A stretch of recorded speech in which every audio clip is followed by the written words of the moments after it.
আমার নবীরে কিভাবে কষ্ট দিচ্ছে, আমার নবীরে কষ্ট দিচ্ছে। এগুলোর মধ্যে বুকটাও কি ঘটে না, কেঁপে ওঠে না? আল্লাহ সাল্লাযীনা ইউযুনা আল্লাহ ওয়া রাসূলা, যে আল্লাহ এবং রসুলকে কি করে দেয়, কষ্ট দেয়। তোমরা কিছু না বললে সমস্যা নাই, আমি আল্লাহ নিজে লানত দিব তাকে। লানত দিবে কে? সে মলুন হয়ে যাবে। হাদিসও বলতেছে তো, হাদিসও বলতেছে। হাদিস কি? আল্লাহর রসুল মক্কা থেকে মদিনায় আসছে। কোথায় আসছে? মদিনায়। আমার নবী মা আমেনা, নবীর মা আমেনা মানে যিনি ঈমানওয়ালা, তাকে কি বলা হয়? আমেনা। আব্দুল্লাহ মানে যিনি আল্লাহর বান্দা, তারে কি বলা হয়? নবীর বাবার নাম আব্দুল্লাহ, নবীর মার নাম আমেনা মানে যিনি ঈমানওয়ালা। আব্দুল্লাহ মানে যিনি কখনো মূর্তিকে কখনো পূজা করে নাই, আল্লাহরই যিনি বান্দা, ওনার নাম আব্দুল্লাহ। ওনার নাম কি? আব্দুল্লাহ। এখন আমার নবী আসছে মদিনায়, মা আমেনার মাজার কোথায়? মদিনায়। ইন্তেকাল করছে কোথায়? মদিনায়। তো আল্লাহর হাবিব মদিনায় মুনাওয়ারায় এসে আল্লাহর দরবারে দোয়া করলেন, মালিক আমি আমার মায়ের মাকবারা, আমার মায়ের কবর জিয়ারত করতে চাই, অনুমতি আছে? আল্লাহ বলে অনুমতি আছে। মায়ের কবর জিয়ারত করার কি আছে? অনুমতি। অনুমতি দিয়েছেন কে? আল্লাহ। এখন বলেন, কাফের, মুশরিক, মুনাফিক তাদের কবর জিয়ারত দূরের কথা, জানাজা পড়া যায় আছে নাই? যার জানাজাই যায় নাই তার কবর জিয়ারত যাইছে হবে?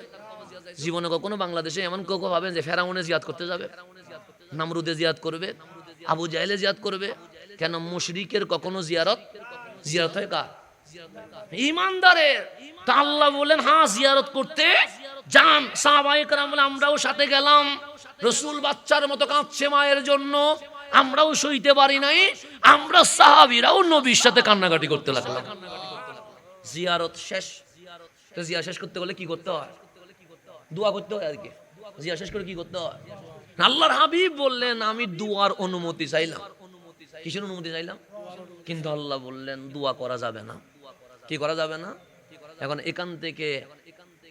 এখান থেকে আমাদের বাদাম মেয়ে বলতেছে, হ্যাঁ উনি বলতেছেন যেহেতু আল্লাহ দোয়া করতে নিষেধ করছে, সেটা দিয়ে প্রমাণ হয় নবীর মা জাহান্নামী।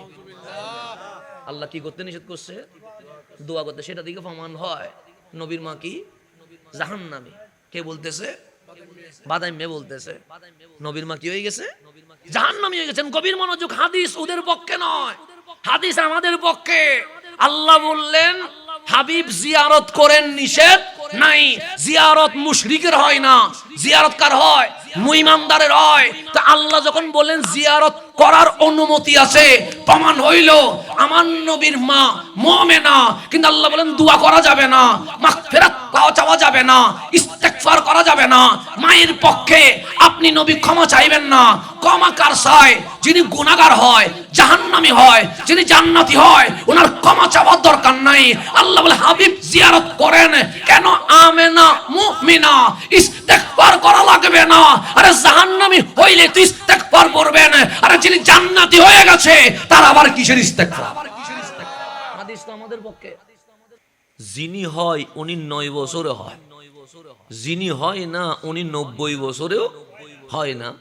যেমন যারা ঈদে মিলাদুন্নবী মানে না, আমি দেখেছি আমার বাবাও আজীবন ঈদে মিলাদুন্নবীর উপর মাহফিল করলো, আমরাও করলাম। যে মানে না সে কি মানছে? মানে নাই। আর যে মানে সে বলে দলিলের দরকার নাই। আমরা রসুলে পাকের মোহাব্বতে দলিল খুঁজি না, আমরা মোহাব্বতকে ঈমান মনে করি। তাহলে আশেক একরকম উত্তর দিচ্ছে, আরেকজন আরেক রকম উত্তর দিচ্ছে। এই গত 2 দিন আগেও পহেলা বৈশাখ গেছে কি যায় না? গেছে। তখন আমরা দেখছি হাতে তসবিও আছে, টুপিও আছে, দাড়িও আছে, জুব্বাও আছে। এসু হে বৈশাখ, এসু হে বৈশাখ বলে রাস্তার মধ্যে মিছিল করা শুরু করে দিয়েছে। এটা নাকি জায়েজ আছে? এসু হে বৈশাখের মিছিল জায়েজ আছে, কিন্তু ইয়া নবী সালাম আলাইকার মিছিল কি নাই?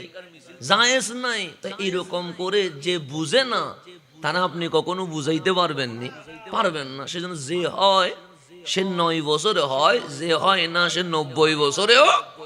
আমার রসুল দাওয়াত দিলেন, সৈয়দুনা সিদ্দিক আকবর না দেখে এতটুকুই বললেন আমানতু বিকা, লা ইলাহা ইল্লাল্লাহর দলিল, আপনি রসুল এটার দলিল, কোরআন কালামুল্লাহ এটার দলিল, আপনি নবী নিজে, আমার কোনো দলিলের দরকার নাই, আমি বিনা দলিলে ঈমান নিয়ে এসে গেছে।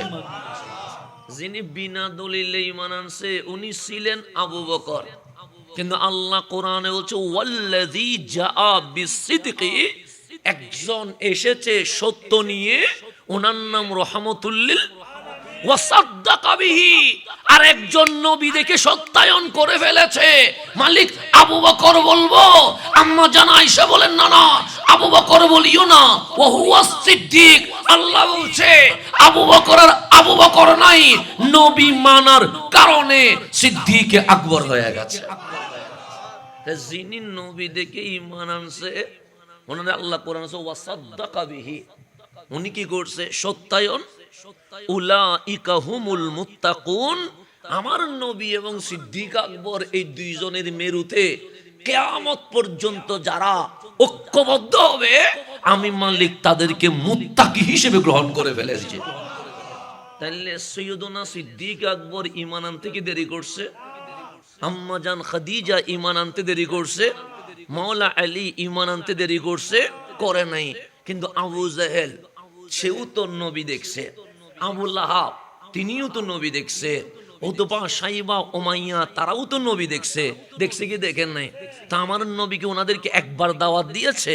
না না, আপনারা যারা আজকে মিন্নাত আলীর বাড়ির মানুষ আছেন, তারা যদি আমার গালি দেন, আমি বলবো আজীবন কখনো এই বাড়িতে আসবো না। আমার যদি পাথর মারেন, আমি ডায়েরিতে লিখে রাখবো মিন্নাত আলীর বাড়ির মানুষ আমাকে পাথর মেরেছে। আমার টায়ার যদি কেটে দেন, গাড়ি যদি ভেঙে দেন, জীবনে কখনো এদিকে প্রবেশ করব না। কিন্তু আমার দয়াল নবী পাগল বলেছে ওনারা, কিন্তু আমার নবী দাওয়াত বন্ধ করে নাই। আমার নবীর গায়ে উটের ভুঁড়ি তুলে দিয়েছে, কামলিওয়ালা দাওয়াত বন্ধ করে নাই। আমার নবীকে পাথর মেরে তাইফের জমিন রক্তে লাল করে দিয়েছে, আমার নবী দাওয়াত বন্ধ করে নাই।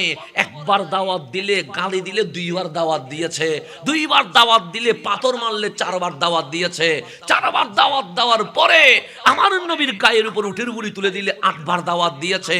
দিনে না শুনলে আমার নবী আরামের ঘুম হারাম করে রাত ব্যাপী জেগে জেগে মানুষের দুয়ারে দুয়ারে কালিমার দাওয়াত দিতে ব্যস্ত হয়ে গেছে। আমার নবীকে পালিয়ে চলে গেছে। আপনি আমার গালি দিলে জীবন আমি চেহারা দেখবো না, কিন্তু এটা বাস্তবতা। আমরা মানুষ, আমাদের কাছে নফসানিয়ত আছে। আপনি যদি আমার ঘুষি দেন, আমি জীবনে আপনারে ক্ষমা করব না। আপনি যদি আমাকে উঠের বুড়ি পিঠে তুলে দেন, জীবনে কখনো এই রাস্তা দিয়ে হেঁটেও যাব না। কিন্তু আমার নবীরে আঘাত করলে, গালি দিলে, মারলে আমার নবী থেমে যায় নাই, রহমতের চাদর আরো বেশি খুলে দিয়ে দিয়েছে। আল্লাহ ডাক দিয়ে বললেন হাবিব কি করছেন? হাবিব বলেন মওলা আমারে তুমি পাঠাইছো কি জন্য? আমি আপনারে এমপি, মন্ত্রী, রাজত্ব, প্রধানমন্ত্রী, রাষ্ট্রপতি এগুলোর জন্য পাঠাই নাই। সবাই জন্ম নেই খালি হাতে, সেজন্য মরতে হয়। তখন আর ফ্যাক্টরি যায় না, গাড়ি যায় না, বাড়ি যায় না, যাইতে হয় খালি হাতে। তখন বলতে হয় ইন্না লিল্লাহি ওয়া ইন্না ইলাইহি রাজিউন। এই জমিন আমার বলার সুযোগ আছে, এই পাহাড় বলার সুযোগ আছে, এই গাছ আমার বলার সুযোগ আছে, এই টাকা আমার বলার সুযোগ আছে, এই মোবাইল স্বর্ণ এগুলো আমার বলার সুযোগ আছে। আল্লাহ বলে বান্দারে তুই কার এটা বলার সুযোগ নাই কেন? সে ইন্না লিল্লাহ, আসমান থেকে জমিন সমস্ত মালিকানা বান্দারে দিয়ে দিয়েছি, আর বান্দার মালিকানা আমি আল্লাহ নিজেই নিয়ে নিয়েছি। সেই জন্য গরু খাওয়া যায় যাচ্ছে, মানুষ খাওয়া যায় যাচ্ছে নাই কেন? আচ্ছা গরুর মালিক তুই, খেয়ে ফেল, আমার কোনো কি নাই, আপত্তি নাই। চাউল তুই খা, আমার কোনো আপত্তি, কিন্তু তুই বলতে হবে ইন্না লিল্লাহ। বান্দাইটা কার? তা আল্লাহ জিনিসটা যাবে কার কাছে? আল্লাহর কাছে যাবে। আমার পাঞ্জাবি আমাকেই দিতে হবে, আপনার শার্ট আপনাকে দিতে হবে, ওনার মোবাইল ওনাকে দিতে হবে। তা আল্লাহ বলছে মরণ মানে পচে যাওয়া নয়, মরণ মানে মাটির সাথে মিশে যাওয়া নয়। ওয়া ইন্না ইলাইহি রাজিউন, মরণ মানে বান্দা জিনার ওনার কাছে ফিরে চলে যাওয়া। এটার নাম কি? মরণ। এখন আসেন আল্লাহ বললেন হাবিব সবাই পৃথিবীতে আসে খালি হাতে, আমারও তো জন্ম খালি হাতে, আমার বাবার জন্ম খালি হাতে, আমার দাদার জন্ম খালি হাতে, কিন্তু আল্লাহ বলেন কদ জাআকুম মিনাল্লাহি নূর ওয়া কিতাবুম মুবিন। আমার নবী খালি হাতে আসে নাই। যে লৌহে মাহফুজের কোরআন কোন নবী রাসূল আনতে পারে নাই, কামলিওয়ালা মা আমেনার ঘরে সেই কোরআন নিয়ে পৃথিবীর জমিনে চলে এসেছে। তো নবী গো আসলেন কেন? আল্লাহ বলেন লিইখরিজান নাস মিনাজ জুলুমাতি ইলান নূর। এই বান্দাগুলো গুনাহ করতে করতে, পাপ করতে করতে, অপরাধ করতে করতে, সীমা লঙ্ঘন করতে করতে জুলুমাত অন্ধকার জাহান্নামে পড়ে গেছে। আমার নবী কোরআনের নূরে আলোকিত করে বুকে লাগায়া উম্মত বানায়া জাহান্নাম থেকে তুলে জান্নাতি বানানোর জন্য কামলিওয়ালা দুনিয়ার জমিনে চলে এসেছে। নবী আসার পিছনে একটা মকসদ আছে না? নাই আছে। আমি আসার পিছনে মকসদ কি? মাহফিল করতে হবে। আপনি আসার পিছনে মকসদ কি? মাহফিল শুনতে হবে। তাহলে একটা হচ্ছে কেউ মাহফিল করবে, কেউ মাহফিল শুনবে, এটা বাস্তবতা। এখানে বিরিয়ানি বা এটা আমার কাছে চট্টগ্রামের মানুষের জন্য এখন আর বিরিয়ানি কিছু নেই। বাজারে বাজারে দোকানে দোকানে এখন পুরুষ বিরিয়ানি বসে নাই, এমন কোন মহল্লার খুঁজি পাচ্ছি না। কথা ঠিক না? কালকে একটা যে দেখলাম বিরিয়ানি কয় টাকা, 50 টাকা দিয়েও কি পাওয়া যায়? তো বিরিয়ানি যদি 50 টাকা দিয়ে পাওয়া যায়, মাহফিলে 4 ঘন্টা বসে থাকার দরকার আছে না? এটা বাস্তবতা। তো সেটাই বোঝা যাচ্ছে আজকের এই উরুষে কেউ আমরা বিরিয়ানির জন্য আসি নাই। কেন? আরে বিরিয়ানিতে এখন উরুষ বিরিয়ানি নামের দোকানের কোনো অভাব নাই। এখানে আমরা এসেছি মকসদ একটা, হযরতে হাসমত আলী শাহ যেভাবে মাওলানা রাজি করেছে, আমরাও মালিকরে সেভাবে রাজি করতে চাই। কথা ঠিক না? যদি রাজি করতে না চাইতেন, নাচ গানের আসর বসাই দিয়ে বসে থাকতেন। তাহলে এখানে নাচের আসর বসে নাই, গানের আসর বসে নাই, শরীয়ত বিরোধী কোনো কাজ হচ্ছে না। কেন? এখানে মকসদ একটা, আল্লাহ এবং রসুল যেন আমাদের উপর কি হয়ে যায়, রাজি হয়ে যায়। তো আল্লাহর হাবিব এসেছে দুনিয়ায় আমাদেরকে মুক্তি করার জন্য। সেই কারণে কোরআন যখন খুলবেন, আমাদের ইদ্রিস আনসারী হুজুর যখন আয়াত পড়ছে, বারবার আয়াত ঘোষণা করার সময় বলছে ইয়া আইয়ুহাল্লাযীনা আমানু, হে ঈমানদার, হে ঈমানদার। এটা কোনো বান্দাই বলেন না, এটা বলছে কে? আল্লাহ। কোরআন খুলে দেখেন 2 পৃষ্ঠা পর পর খুঁজে পাবেন কখনো আল্লাহ বলছেন ইয়া আইয়ুহান নাস, হে মানব জাতি। কখনো আল্লাহ বলছেন ইয়া আইয়ুহাল্লাযীনা আমানু, হে ঈমানদার। কখনো আল্লাহ বলছেন কুল ইয়া ইবাদি। হাবিব বলেন না ওহে আমার বান্দা। আল্লাহ কখনো আপনারে বান্দা ডাকছে, আল্লাহ কখনো আপনারে মানুষ ডাকছে, আল্লাহ কখনো আপনারে ঈমানদার ডাকছে। তো কোরআনের আগেও অনেক কিতাব আছে না? নাই আছে। তাওরাত আছে, ইনজিল আছে, জবুর আছে, 100 সহিফা আছে। আপনি ওই কিতাবগুলো খুলে দেখবেন আল্লাহ ওই কিতাবে কখনো বলে নাই ইয়া আইয়ুহাল্লাযীনা আমানু, আল্লাহ কখনো বলে নাই ইয়া ইবাদি, আল্লাহ কখনো বলে নাই ইয়া আইয়ুহান নাস। তো ওই কিতাবে কি বলেছে? আল্লাহ মূসা আলাইহিস সালামকে বলেছে ইয়া মূসা, হে আমার মূসা। আপনি বনি ইসরাইলকে বলেন ইয়া ইব্রাহিম, হে আমার ইব্রাহিম। আপনি মক্কাবাসীকে বলেন ইয়া ঈসা, হে আমার ঈসা। আপনি হাওয়ারিন আপনার অনুসারীদেরকে বলেন ইয়া নূহ, হে আমার নূহ। আপনি আপনার উম্মতকে বলেন। আল্লাহ ডাইরেক্ট ওহে আমার বান্দা, ওহে মানুষ, ওহে মানব জাতি এরকম বলে নাই।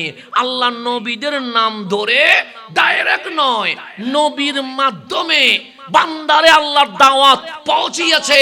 কিন্তু যখন কোরআন আসলো, আল্লাহ মাধ্যম রাখে নাই। কখনো বলছে ইয়া আইয়ুহান নাস, কখনো বলছে ইয়া আইয়ুহাল্লাযীনা আমানু, কখনো বলছে ইয়া ইবাদি। মালিক তাওরাত, ইনজিল, জবুর, 100 সহিফা সবগুলো তোমার কিতাব, কিন্তু ওই কিতাবে তুমি আমার বান্দা বলে রাখো নাই, ওহে মুমিন বলে রাখো নাই, ওহে মানব জাতি বলো নাই। কিন্তু কোরআনে দেখছি ডাইরেক্ট আমাদের সাথে কথা বলছো। কারণ কি? আল্লাহ বলেন ওয়াকাযালিকা জাআলনাকুম উম্মাতাও ওয়াসাতা। তোমার সম্পর্ক যখন হাবিবুল্লাহর সাথে হয়ে গেছে, নবীটা যেমন শ্রেষ্ঠ, তুমিও শ্রেষ্ঠ উম্মত হয়ে গেছো। আমার কামলিওয়ালা নবীর কারণে আমি তোমাদের সাথে ডাইরেক্ট কথা বলা শুরু করে দিয়েছি।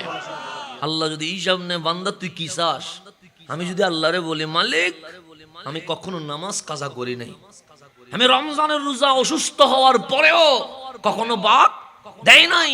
তো আজকে এসে আমি একটা জিনিস চাই, তুমি আদালত করবা, ইনসাফ করবা, ন্যায় বিচার করবা। তো আল্লাহ বলবে আলাইসাল্লাহু বিআহকামিল হাকিমিন, আমি যদি ন্যায় বিচার না করি করবে কে? আয় ন্যায় বিচার করব। আমার আমলনামা খুলে ফেললেন, আমার মালিক বলবে ফজর পড়েছো, জোহর পড়েছো, আসর পড়েছো, মাগরিব পড়েছো, এশা পড়েছো, বান্দারে নামাজ তো কাজা নাই। আমি বললাম মালিক সেই জন্যই তো সাহস করে বলেছি আদালত করো, ন্যায় বিচার করো, আমার উপর ইনসাফ করো। তো আল্লাহ বলবে ঠিক আছে বান্দা, পানি তো পান করেছিলি মনে হয়। আমি বললাম হ্যাঁ। এটা কি তোমার বাবা দিয়েছিল? আমি বললাম না। তোমার মা দিয়েছিল? আমি বললাম না। কোন বিজ্ঞানী দিয়েছিল? আমি বললাম না। তো পানিটা কে দিয়েছে? আমি বললাম মালিক তুমি দিয়েছো। আল্লাহ বলে কয় গ্লাস প্রতিদিন পান করেছিস? আমি বলি মালিক ফজরের সময় 2-3 গ্লাস তো চলে গেছে, জোহরে ভাত খাওয়ার আগে পরে তো আরো 2-3 গ্লাস চলে গেছে, আসরে নাস্তা করার সময় সেখানেও 2-1 গ্লাস লেগে গেছে, এশারের পরেও আরো 1 গ্লাস মতো লেগেছে, রাতে খাওয়ার আগে পরে আরো 2-3 গ্লাস লেগেছে। আল্লাহ বলে তাহলে 10-12 গ্লাস তো লেগেছে। আমি বললাম হ্যাঁ। আল্লাহ বলে তুই যেন কি চেয়েছিলি? আমি বললাম মালিক আমি আদালত, ইনসাফ, ন্যায় বিচার চেয়েছিলাম।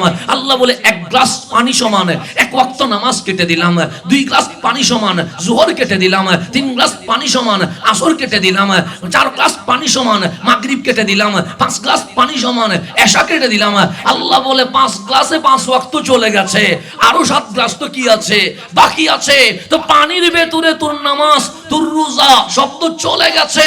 বান্দা চাউলকে দিয়েছিল, আমি বললাম মালিক তুমি। ডালকে দিয়েছিল, আমি বললাম মালিক তুমি। পেঁয়াজ রসুনকে দিয়েছিল, আমি বললাম মালিক তুমি। রিজিককে দিয়েছিল, আমি বললাম মালিক তুমি। তো আল্লাহ বলে এখনো পানির হিসাব নিয়েছি, অন্য হিসাব আসি নাই, তার মধ্যে সব চলে গেছে। এখন বল এই অক্সিজেন নিঃশ্বাস এটার মালিক কে? আমি বললাম তুমি। তো তোমার বাবা তো আইসিইউতে গিয়েছিল, একদিনে বিল উঠেছে 40,000, তুমি ডেলি আমারে কয় টাকা দিয়েছিলে? আমি বললাম মালিক 1 পয়সাও দেয় নাই। আল্লাহ বলে নিঃশ্বাসও দিলাম আমি, কপালও দিলাম আমি, টুটো দিলাম আমি, হাতও দিলাম আমি, আমার শরীর দিয়া, আমার দেওয়া শরীর দিয়া সুবহান রাব্বিয়াল আলা না বলে বলবি কি?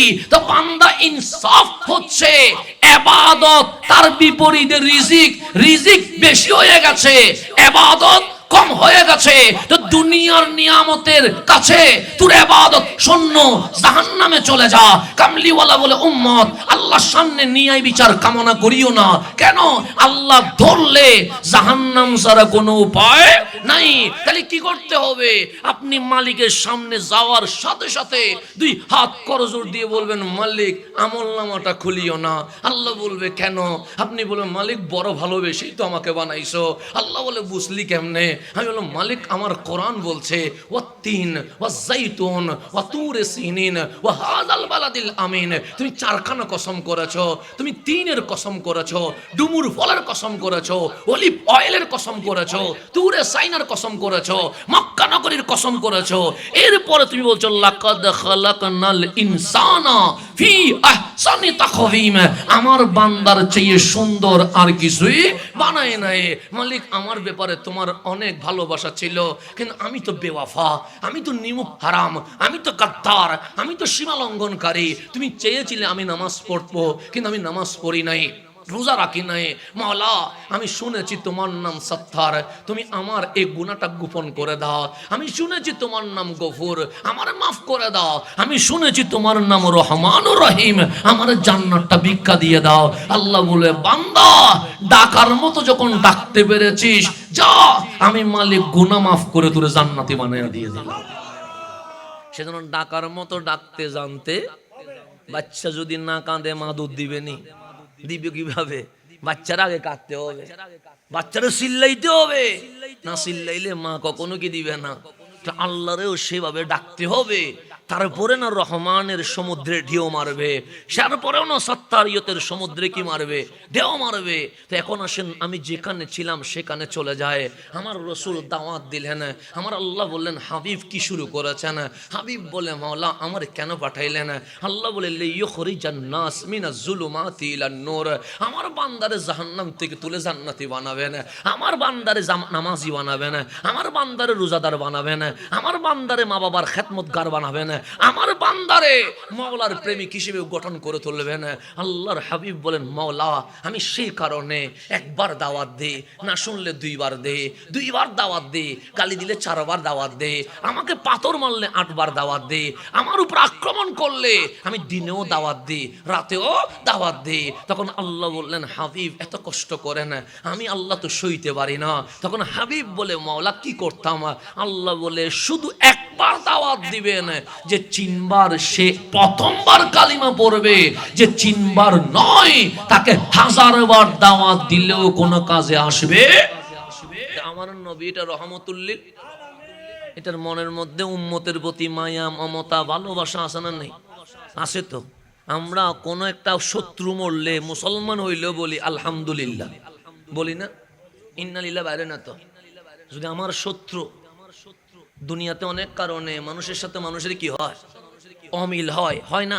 হয় সমাজের মধ্যে এক গোরের সাথে আরেক গোরের কথা হয় না। তখন যদি কেউ মারা যায়, আমরা বলি ইন্নালিল্লাহ, বলি না কি বলি? আলহামদুলিল্লাহ বলি। কিন্তু আমার নবীর সামনে ইহুদির লাশ যাচ্ছে, কাল্লাশ ইহুদি। আমাদের ইদ্রিস আনসারী হুজুর নিজেই বলে গেছেন, হাদিসও আছে, আমাদের চরম শত্রুর নাম ইহুদি, যে আজীবন আমাদের কি করবে, শত্রুতামি করবে।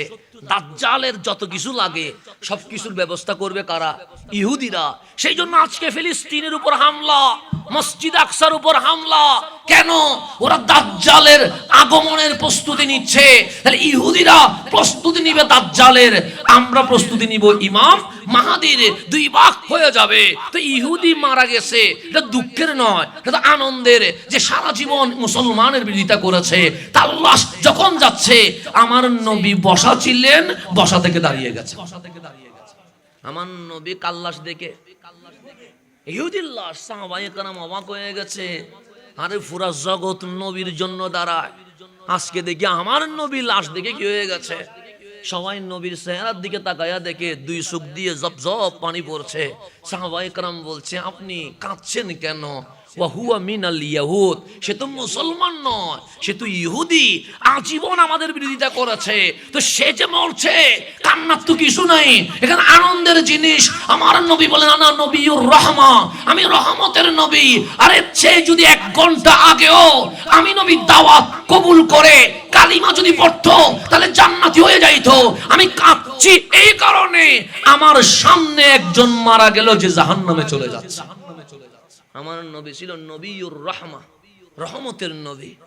সুখের সামনে কেউ জাহান্নামে যাবে, এটা আমার নবী কি করতে পারে না, মানতে পারে না। এখন তো আমরা এমন উগ্র হয়ে গেছি, আমার বিপরীতে যেন মারি ফেলামো, কাটি ফেলামো, সিঁড়ি ফেলামো, এমন অবস্থা। আমাদেরকে দেখে এখন আর কেউ মুসলমান হইতে চায় না। কেন? শুধু উগ্র, সে তো বদমেজাজি, সে তো মানুষ হত্যা করতে বসে থাকে, সে তো মব সন্ত্রাসী করে। তো আমাদেরকে দেখে নতুন করে কেউ মুসলমান হয় না। কিন্তু আল্লাহর ওলিকে দেখে দলে দলে মানুষ মুসলমান হয়ে গেছে। কেন? ভালোবাসার কারণে। কিসের কারণে? এই কিছুদিন আগে লন্ডনের একজন স্কলার আছে, নাম তার সাকিব ইকবাল শামী, বাংলাদেশে 2 বার আসছে, নাম শুনছেন নি? যারা স্কুল, কলেজ, ইউনিভার্সিটিতে আছেন, চার্জ করলে ওনার ইংরেজিতে অনেক লেকচার আছে। বাংলাদেশে উনি আসছিল, তো ওনার হাতে একজন খ্রিস্টান এসে বললেন, আমি কি হব? মুসলমান হব। খ্রিস্টান মানে সাধারণ কোনো খ্রিস্টান না, যাদেরকে পাদ্রী বলা হয়, যারা ধর্ম যাজক বলা হয়। আমরা যেমন ইসলামের মধ্যে বক্তব্য দিচ্ছি, খ্রিস্টানদের মধ্যে ওই রকম বক্তা আছে না নাই? আছে, যারা গির্জার মধ্যে কি করে মানুষকে খ্রিস্টীয় ধর্মের প্রতি মানুষকে কি করে আহ্বান করে। সেই মানুষটা সাকিব ইকবাল শামীর কাছে এসে বললেন, আমারে কালিমা পড়াইয়া মুসলমান বানাইয়া দেন। কি পড়াইয়া? কালিমা। তা আমাদের কাছে কেউ যদি মুসলমান হয়, আমরা একটু ভিডিও বানাইয়া ফেসবুকে দিত, মানুষ দেখার জন্য যে আমার হাতে কি হচ্ছে, মুসলমান হচ্ছে, খুশি হয়ে গেছে, কারণ আমার কাছে বিধর্মী কি হচ্ছে, মুসলমান হচ্ছে। তো সাকিব ইকবাল শামী বললেন, আপনি একজন গির্জার পাদ্রী, এমন কি দেখলেন আমার মাঝে যে মুসলমান হয়ে গেছেন? তখন ওই পাদ্রী বলে, তোমাদের যে অবস্থা, এই অবস্থা দেখে কেউ কখনো মুসলমান হবে না। কেন? আপনি বাংলাদেশের দিকে তাকান, আজকে এই সোনার বাংলাদেশে মারামারি, হানাহানি, রাহাজানি, কোনাকুনি, যত আকাম কুকাম আছে, সবখানে দেখবেন মুসলমান আছে, আছে না? জেনা থেকে নিয়ে এমন কোনো কাজ নাই যেখানে মুসলমান, তাই আমাকে দেখে কেন মুসলমান হবে? যে মুখ দিয়ে গালি দেয় সেটা দেখে কেউ মুসলমান হবে? যে মানুষের উপর জুলুম করে তাকে দিয়ে কখনো মানুষ মুসলমান হবে? হবে না। তো ওই পাদ্রী বলতেছেন তোমাদেরকে দেখে মুসলমান হয় নাই, তো হঠাৎ করে কি কারণে মুসলমান হইলেন? তো এই পাদ্রী বলতেছে আমি মুসলিম বিদ্বেষী, আমি ইসলাম মানে জঙ্গি মনে করছি, সন্ত্রাস মনে করছি। তা আমার যেহেতু ইসলাম বিদ্বেষী, সেহেতু ইসলাম যিনি এনেছেন ওই নবীর বিরুদ্ধে আমার অবস্থান কয় নম্বরে? 1 নম্বরে। আমার গির্জায় যত খ্রিস্টান আসতো আমি বুঝাইতাম মুসলিম মানি টেরোরিস্ট, মুসলিম মানি জঙ্গি, মুসলমানের মতো সন্ত্রাস এই জমিনে আর কেউ। তো মুসলমান যদি এত বড় টেরোরিস্ট হয়, মুসলমানের নবীটা আরো বড় টেরোরিস্ট হবে না? আরো বড় জঙ্গি হবে না? সেই কারণে তোমাদের প্রতি আমার বিদ্বেষ ছিল। আমার মন বলতো মুসলমান দেখলে জবাই করে দাও, মুসলমান দেখলে মেরে ফেলো, মুসলমান দেখলে ক্রস ফায়ার দিয়ে দাও। কেন? সন্ত্রাস পৃথিবীতে থাকার কোনো অধিকার। তো ওই গির্জার পাদ্রী বলতেছেন আমি আজীবন আমার খ্রিস্টীয় ধর্মের মানুষকে মুসলমানের বিরুদ্ধে বুঝাইছি, নবীর বিরুদ্ধে বুঝাইছি, কোরআনকে আমি বলতাম জঙ্গি কিতাব, সেভাবে বুঝাইছি।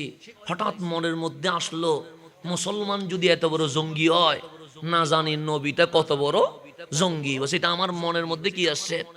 ধারণা আসছে। তো মনে মনে বললাম ওই নবীর জীবনীর উপরে একটা বই পড়ি না, যাতে করে দলিল সহ মানুষকে বুঝাইতে পারি, দেখো মুসলমানের নবীটা কয়জনরে মারছে, দেখো মুসলমানের নবীরা কয়জনরে কাটছে, দেখো এই মুসলমানের নবীটা কত বড় জঙ্গি। সেই উদ্দেশ্যে আমি ফজরের পরে ঘুম থেকে উঠে নাস্তা করার আগে লাইব্রেরিতে চলে গেছি। কোথায় চলে গেছে? লাইব্রেরিতে গিয়া আমি একটা ইতিহাস, তারিখ, সিরাতের বই নিলাম। এটা হচ্ছে রসুলে পাকের জীবনীর বই উপর নিলাম। নিয়ে আমি ডানে বামে আর দেখি নাই। ওই বই নিয়ে আমি ঘরে আসলাম। আমার ওয়াইফরে বললাম 1 কাপ চা দাও, টি দাও। আমি চা পান করতে করতে বইটা একটু কি করে দেখি, পরে দেখি আমার ওয়াইফ চা বানিয়ে আনতে দেরি, আমি সামনের রুমে বসে বইটা আনমন অবস্থায় খুললাম। মানে প্রথম থেকে খুলি নাই। আমরা মাঝে মাঝে নতুন বই নিলে মাঝখান থেকে কি করি, একটা খুলে পড়ি, কি দেখি না কি আছে। উনি বললেন আমি প্রথমে খুলে এই পৃষ্ঠায় যে ঘটনাটা পড়লাম, ওই ঘটনা আমাকে আর খ্রিস্টান থাকতে দেয় নাই, ওই ঘটনাই আমাকে মুসলমান বানিয়ে দিয়ে দিয়েছে। পুরা বই পড়তে হয় না, বইয়ের কয় পৃষ্ঠা পড়ছে। আজকে নতুন করে বই আনলাম, বইয়ে কি আছে একটু দেখি না বলে বই খুললাম। খুলে সুকের সামনে যেই পৃষ্ঠা পড়েছে, ওই 1 পৃষ্ঠায় আমাকে মুসলমান বানিয়ে দিয়েছে। সাকিব ইকবাল স্বামী বললেন এটা কোন ঘটনা তোমাকে মুসলমান বানিয়ে দিয়েছে? আমি যখন ওই বইটা খুললাম, সেখানে লেখা আছে দয়াল নবী রহমতুল্লিল আলামিন মদিনায় আসলেন। মদিনায় আসতে দেরি উনি মদিনার রাষ্ট্রপতি হয়ে গেলেন। সকল মানুষ বললেন এই মদিনা শান্তি হবে একজনের হাতে, ওনার নাম রহমতুল্লিল আলামিন। একদিকে মদিনা চালাইতে হয়, অন্যদিকে বিশ্বের মাঝে দাওয়াত দিতে হয়, আরেকদিকে সাহাবায়ে কেরামের সমস্যাগুলো সমাধান করতে হয়। তো এই পৃষ্ঠার মধ্যে উল্লেখ আছে একজন সাহাবী, তার ঘরে সন্তান 2টা নয়, একটা মাত্র সন্তান। তো যার ঘরে সন্তান একটা হয়, এটা বড় আদরের হয়। এটা মাটিতে বড় হয় না, এটা পিঠে বড় হয়, এটা বুকে বড় হয়, এটা মাথায় বড় হয়। কখনো মা কুলে নিয়ে নেয়, কখনো বাবা কুলে নিয়ে নেয়, কখনো চাচা কুলে নিয়ে নেয়, কখনো মামা কুলে নিয়ে নেয়, কখনো দাদা কুলে নিয়ে নেয়, কখনো নানি কুলে নিয়ে নেয়। ওই ছেলেরে মাটিতে বড় হইতে দেয় না, কারণ একটা ছেলে হইলে এটা বেশি কিছু হয়ে যায়, আদরের হয়ে যায়। 2-3টা থাকলে একটু চাপে পড়ে যায়, এটা দেখবো না ওইটা দেখবো, এটা দেখবো না ওইটা রাখবো। কিন্তু একটা হইলে আরামের কোনো দিকে কমতি হয় না। তো মা বাবার একমাত্র সন্তান, 8-9 বছরের ছেলে বড় হয়েছে, বাচ্চাদের সাথে খেলতে বের হয়েছে, ছেলেটা হারিয়ে গেছে। এখন বাবা পাগলের মতো হয়ে গেছে, মা পাগলের মতো হয়ে গেছে। উনি চতুর্দিকে বাবা ঘুরছে, এই গ্রাম থেকে ওই গ্রাম, এই বাগান থেকে ওই বাগান, ওইখান থেকে ওইখানে। সাহাবী তার সন্তান খুঁজে পাই নাই। একদিন চলে গেছে, সাহাবী সন্তান খুঁজে পাই নাই। 2 দিন চলে গেছে, সাহাবী সন্তান খুঁজে পাই নাই। 3য় দিন এসে গেছে, মা বেহুশের পর বেহুশ হয়, বাবা 3 দিন ধরে কিছু খায় না। সন্তান আমার কোথায় চলে গেছে, সন্তান আমার কই?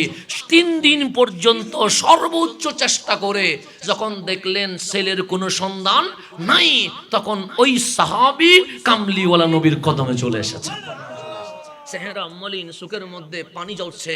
3 দিন না ঘুমাইলে মানুষ পাগলের মতো হয়ে যায়। আমার নবী তখন সাহাবায়ে কেরামকে ইসলাম শিক্ষা দিচ্ছে।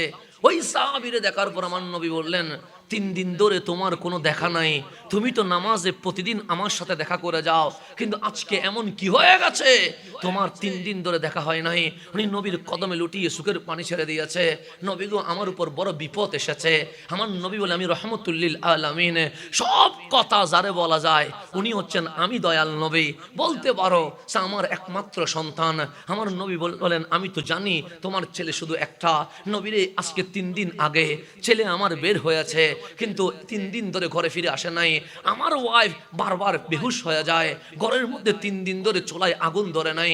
আমি 3 দিন কখনো রাস্তায়, কখনো বাজারে, কখনো বাগানে আমার ছেলের কোনো সন্ধান খুঁজে পাই নাই। এটা বলতে দেরি, ওই সাহাবী যারা নবীর সামনে বসে আছে, একজন সাহাবী দাঁড়াইয়া বললেন, ইয়া রাসূলুল্লাহ, আমি যখন আপনার ঘরের দিকে রওনা হয়েছি, মসজিদে নববীর দিকে রওনা হয়েছি, তার ছেলেরে 2 খেজুর বাগান পরে 3 নাম্বার খেজুর বাগান যেখানে আছে সেখানে বাচ্চাদের সাথে খেলতে দেখে এসেছে।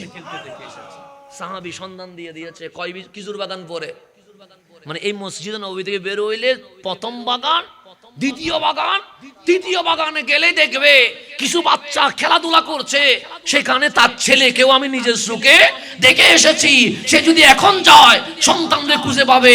3 দিন সন্তান দেখে নাই, এখন বাবা সন্তান পাইছে, তো বাবা আগে দৌড় দিবে কোথায়? ছেলের কাছে। ওই বাবা দৌড় দিচ্ছে, আমার কামলিওয়ালা সে কমিয়া রাজুল, হে পুরুষ দাঁড়াও, আইনা তাযহাব, যাচ্ছ কোথায়? ওই সাহাবী দোকারজুর হাত দিয়ে বলছেন, নবী গো, অনুমতি নেওয়া দরকার ছিল, কিন্তু আপনি আমার মনের অবস্থা জানেন। আমি 3 দিন আমার সন্তান দেখি নাই, আমার ওয়াইফ বারবার বেহুশ হয়ে যাচ্ছে, ঘরের অবস্থাও আপনি বুঝতেছেন, আমি ছেলের সন্ধান পাওয়াতে দৌড় দিচ্ছি। আমার কামলিওয়ালা বলে, আমি বুঝে গেছি, কারণ আমি নবীউর রহমা, রহমতের নবী। তবে যাওয়ার আগে একটা কথা বলি। উনি বলেন, ইয়া রাসূলুল্লাহ, বলেন না, সে যখন 2 বাগান পার হইয়া 3য় বাগানে যাবা, তুমি তোমার সন্তানকে পেয়ে যাবা, এতে কোনো সন্দেহ নাই। তবে আমি নবী বলে যাচ্ছি, 3 দিন দেখো নাই, 3 দিন আর নাই। সাহাবী আশ্চর্য হয়ে থেমে গেছে। আমার রাসূল বলেন, থেমে আছো কেন? যাও না, আপনি না রহমতুল্লিল আলামিন? আমার নবী বলেন, হ্যাঁ, আপনি না আমাদেরকে শিখিয়েছেন বাবা সন্তানকে আদর করতে হয়, মা তার সন্তানকে যত্ন করতে হয়। আমার নবী বলে, হ্যাঁ, এটাই তো আমি শিখাইতে আসছি। তাহলে কেমনে বললেন 3 দিন আমার ছেলেকে আমি দেখি নাই, 3 দিন পরে দেখবো? আমি কি আমার মানিক বলে ডাকবো না? আমি কি আমার জান বলে ডাকবো না? আমি কি আমার আদরের লক্ষ্মীমণি সোনামণি বলবো না? আমার নবী বলে, বলিও না। কেন? সেই কারণে বলবো না, সেখানে আরো অনেক বাচ্চা আছে। আমার মন বলছে হয়তো সেখানে 1-2টা এতিম বাচ্চাও থাকতে পারে। তুমি যখন বলবা বাবা বুকে আয়, মানিক বুকে আয়, তখন ওই এতিম বাচ্চাটা যখন দেখবে সন্তান বুকে লাফ দিয়েছে, তখন ওই এতিম সন্তান আফসোস করে বলবে, কাশ আমারও যদি বাবা থাকতো, আমারে বলতো বুকে আয়, আমারে বলতো মানিক বুকে আয়। এতিম যদি এটা দেখে সুখের পানি ছেড়ে দেয়, আমি নবী সহ্য করতে পারবো না। দেখেন, খেলার মাঠে হয়তো কোনো কি থাকতে পারে, এতিম বাচ্চা থাকতে পারে, আর উনি যদি বলে মানিক আমার বুকে আয়, ওই এতিম বাচ্চা যদি দেখে বাবা ছেলের মধ্যে ভালোবাসা, ওই এতিম যদি সুখের পানি ছেড়ে দিয়ে যদি বলে, মালিক আমার বাপ যদি বাঁচি থাকতেন আমারেও তো এইভাবে কি করতেন, বুকে নিতেন। তো ওই খ্রিস্টান পাদ্রী বলছে, আরে খেলার মাঠে এতিম থাকবে, বাবা ছেলের আদর করবে, এতিম বাচ্চা এই বাবারে দেখে মন খারাপ করবে, আর ওই এতিমের মন খারাপ করা ওই নবী মানতে পারে না। আরে যিনি সামান্য এতিমের কষ্ট সইতে পারে না, উনি কখনো জঙ্গি হইতে পারে না, উনি কখনো সন্ত্রাস হইতে পারে না। এই এক পৃষ্ঠাই আমার তকদির চেঞ্জ করে দিয়েছে। সেই কারণে আমি আপনার কাছে আসছি, আপনি যেহেতু আলেম, আমারে কালিমা পড়ায়া ওই নবীর উম্মত বানাইয়া দিয়ে দেন। তাহলে এখনো মানুষ নবীর জীবনী পড়ে পড়ে মুসলমান হচ্ছে। আমাদের বক্তব্যে না, আমরা কিছুই করতে পারতেছি না, আদর্শ নাই আমাদের কাছে, কোনো নবীর কোনো সুন্নত নাই। আমরা কথায় কথায় গরম হয়ে যাচ্ছি, কথায় কথায় মানুষের উপর অসভ্য ভাষায় কথা বলছি। মানুষ আমাদের কাছে বুকে আসতে পারছে না, আমাদের দমকের চুটে তো মানুষ মুসলমান হবে কোত্থেকে? কিন্তু আমার নবীর জীবনী এখনো পড়লে অসংখ্য হিন্দু, বৌদ্ধ, খ্রিস্টান, নাস্তিক মুসলমান হইতে কি হয়ে গেছে, বাধ্য হয়ে গেছে। এটার নাম রহমতুল্লিল আলামিন। তো আমি যেটা বলতে চাচ্ছিলাম, আমার নবী দাওয়াত দিচ্ছে, একবার নয় শতবার দাওয়াত দিচ্ছে। আল্লাহ বলেন বারবার দাওয়াত দেওয়ার দরকার, কিন্তু আমার নবী মন কালো করে ফেলছে। আল্লাহ বলেন মন কালো করছেন কেন? মালিক আজকে না বুঝলে কালকে তো বুঝবে, কালকে না বুঝলে আগামী সপ্তাহে বুঝবে, আগামী সপ্তাহে না বুঝলে আগামী মাসে বুঝবে, আগামী মাসে না বুঝলে আগামী বছর বুঝবে, আগামী বছর না বুঝলে এক যুগ পরে হইলে বুঝবে, এক যুগ পরে না হইলে 100 বছর পরে হইলে তো বুঝবে। আল্লাহ বলেন হাবিব ইন্নাকা লা তুসমিউল মাউতা, আপনি মরারে শোনাইতে পারবেন না। আবু জাহেল অথচ জিন্দা, আবু লাহাব অথচ জিন্দা, উতবা সাইবা জিন্দা। আল্লাহ বলে মরা কেন? যেই চোখ নবী চিনে নাই, যেই কান নবীর শান শুনে নাই, যেই মুখ নবীর পক্ষে কথা বলে নাই, আল্লাহ বলে এগুলারে জিন্দা বলে না, এগুলারে মরা বলতে হয়। আর যে নবীর প্রেমে মরে গেছে সে মরে নাই, সে কিয়ামত পর্যন্ত জিন্দা হয়ে গেছে। তাই নবীর পক্ষে থাকলে জিন্দা, নবীর বিপক্ষে গেলে, এটা আমি বলছি না, আল্লাহ বলছে। আল্লাহ কোরআনে বলতেছে ইন্নাকা লা তুসমিউল মাউতা, হাবিব আপনি মরারে শোনাইতে পারবেন না। তো মরা কোথায়? আবু জাহেল তো হাঁটতেছে, আবু লাহাব তো বাজারে গেছে, উতবা সাইবা তো মিছিল করতেছে, হুমাইয়া তো স্লোগান দিচ্ছে, এটা তো ডাক্তার বলবে জিন্দা। আল্লাহ বলে এটার নাম জিন্দা নয়, নবী সিনার নাম জিন্দা। আজকে হযরতে হাসমত আলী শাহ রহমতুল্লাহ আলাইহি এরকম কোটি হাসমত আছে, ওনাদের কোনো জিকির নাই, কিন্তু ওনার ওরস হচ্ছে কেন? কারণ যে আল্লাহ এবং নবীকে রাজি করে ফেলেছে, উনি মরার পর মরে নাই, কিয়ামত পর্যন্ত জিন্দা হয়ে গেছে। তা আমার বিষয় যেটা দিয়েছেন মাহফিল কমিটি, যদিও অনেক লম্বা বিষয়, লম্বা বিষয়কে যত সংক্ষেপ করা যায় মূল কথাগুলো বলে আমি বিদায় নেওয়ার চেষ্টা করব। আমার বিষয় দিয়েছেন আউলিয়ে কেরামের অনুসরণ কেন করব, ওনাদের কারামত কি সত্য কি না, আউলিয়ে কেরামকে অনুসরণ করলে আমাদের লাভ কি, লাভ ছাড়া অনুসরণ করার কোনো দরকার?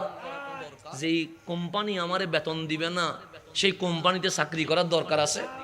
যেই ব্যবসা করলে লস হবে ওই ব্যবসা করার দরকার আছে? নাই। আপনি সব সময় চিন্তা করবেন লাভ কি, লাভ কি, লাভ কি। নামাজ পড়লে লাভ কি, রোজা রাখলে লাভ কি, হজ করলে লাভ কি, যাকাত দিলে লাভ কি, মাহফিল আসলে লাভ কি, জিকির করলে লাভ কি, দরুদ পড়লে লাভ কি। আগে লাভ হিসাব করতে হবে।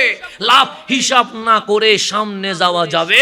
তা আল্লাহরে জিজ্ঞেস করেন মালিক এই মাহফিল করলাম লাভ কি, লা ইলাহা ইল্লাল্লাহ বললাম লাভ কি, সুবহানাল্লাহ বললাম লাভ কি, আলহামদুলিল্লাহ বললাম লাভ কি, নাউযুবিল্লাহ বললাম লাভ কি, দুরূদ শরীফ বললাম লাভ কি, কোরআনের কথা বললাম লাভ কি, হাদিসের কথা বললাম লাভ কি। আল্লাহ বলে বান্দারে ব্যবসা একটা হবে নাকি? আমি বললাম মালিক ব্যবসায়ী কে হবে? আল্লাহ বলে আমার বান্দাটা ব্যবসায়ী হবে। মালিক ব্যবসায়ী যদি হতে চায় একটা দোকান ফ্যাক্টরি তো লাগবে, কারণ দোকান ছাড়া ফ্যাক্টরি ছাড়া কখনো ব্যবসা হইতে পারে না। আল্লাহ বলে তোমার হায়াত আছে নাকি? আমি বললাম আছে। মালিক বলে কয় বছর? আমি বললাম মালিক হায়াতের কোনো গ্যারান্টি নাই, কারো 10 বছর, কারো 20 বছর, কারো 30 বছর, কারো আবার 100 বছর হইতে পারে। আল্লাহ বলে ওই জীবনটা একটা ফ্যাক্টরি। মালিক ফ্যাক্টরি যদি আমার জীবন হয়, যদি টিস্যু না থাকে বিক্রি করব কেমনে, পানি না থাকলে বিক্রি করব কেমনে, চাউল ডাল মরিচ পেঁয়াজ না থাকলে কিনবে কে? আল্লাহ বলে বান্দা তোর ফ্যাক্টরিতে তো জিনিস লাগবে। আমি বললাম হ্যাঁ। আল্লাহ বলে ফ্যাক্টরিটা পবিত্র বানাইতে হবে। মালিক পবিত্র বানানোর জন্য কি করব? আল্লাহ বলে আল্লাযীনা ইউমিনুনা বিল গায়ব, সর্বপ্রথম ঈমান আনতে হবে। বিল গায়ব, দেখে নয়, না দেখে ঈমান আনতে হবে। আল্লাহরে কি দেখা যায়নি? না দেখেন নাই। কবরের ভিতরে কি হয় দেখেননি? দেখা যায় না। হাসর নসর হবে এটা কি দেখা যায়নি? না। এখানে জান্নাত জাহান্নাম কেউ দেখছেননি? দেখেন নাই।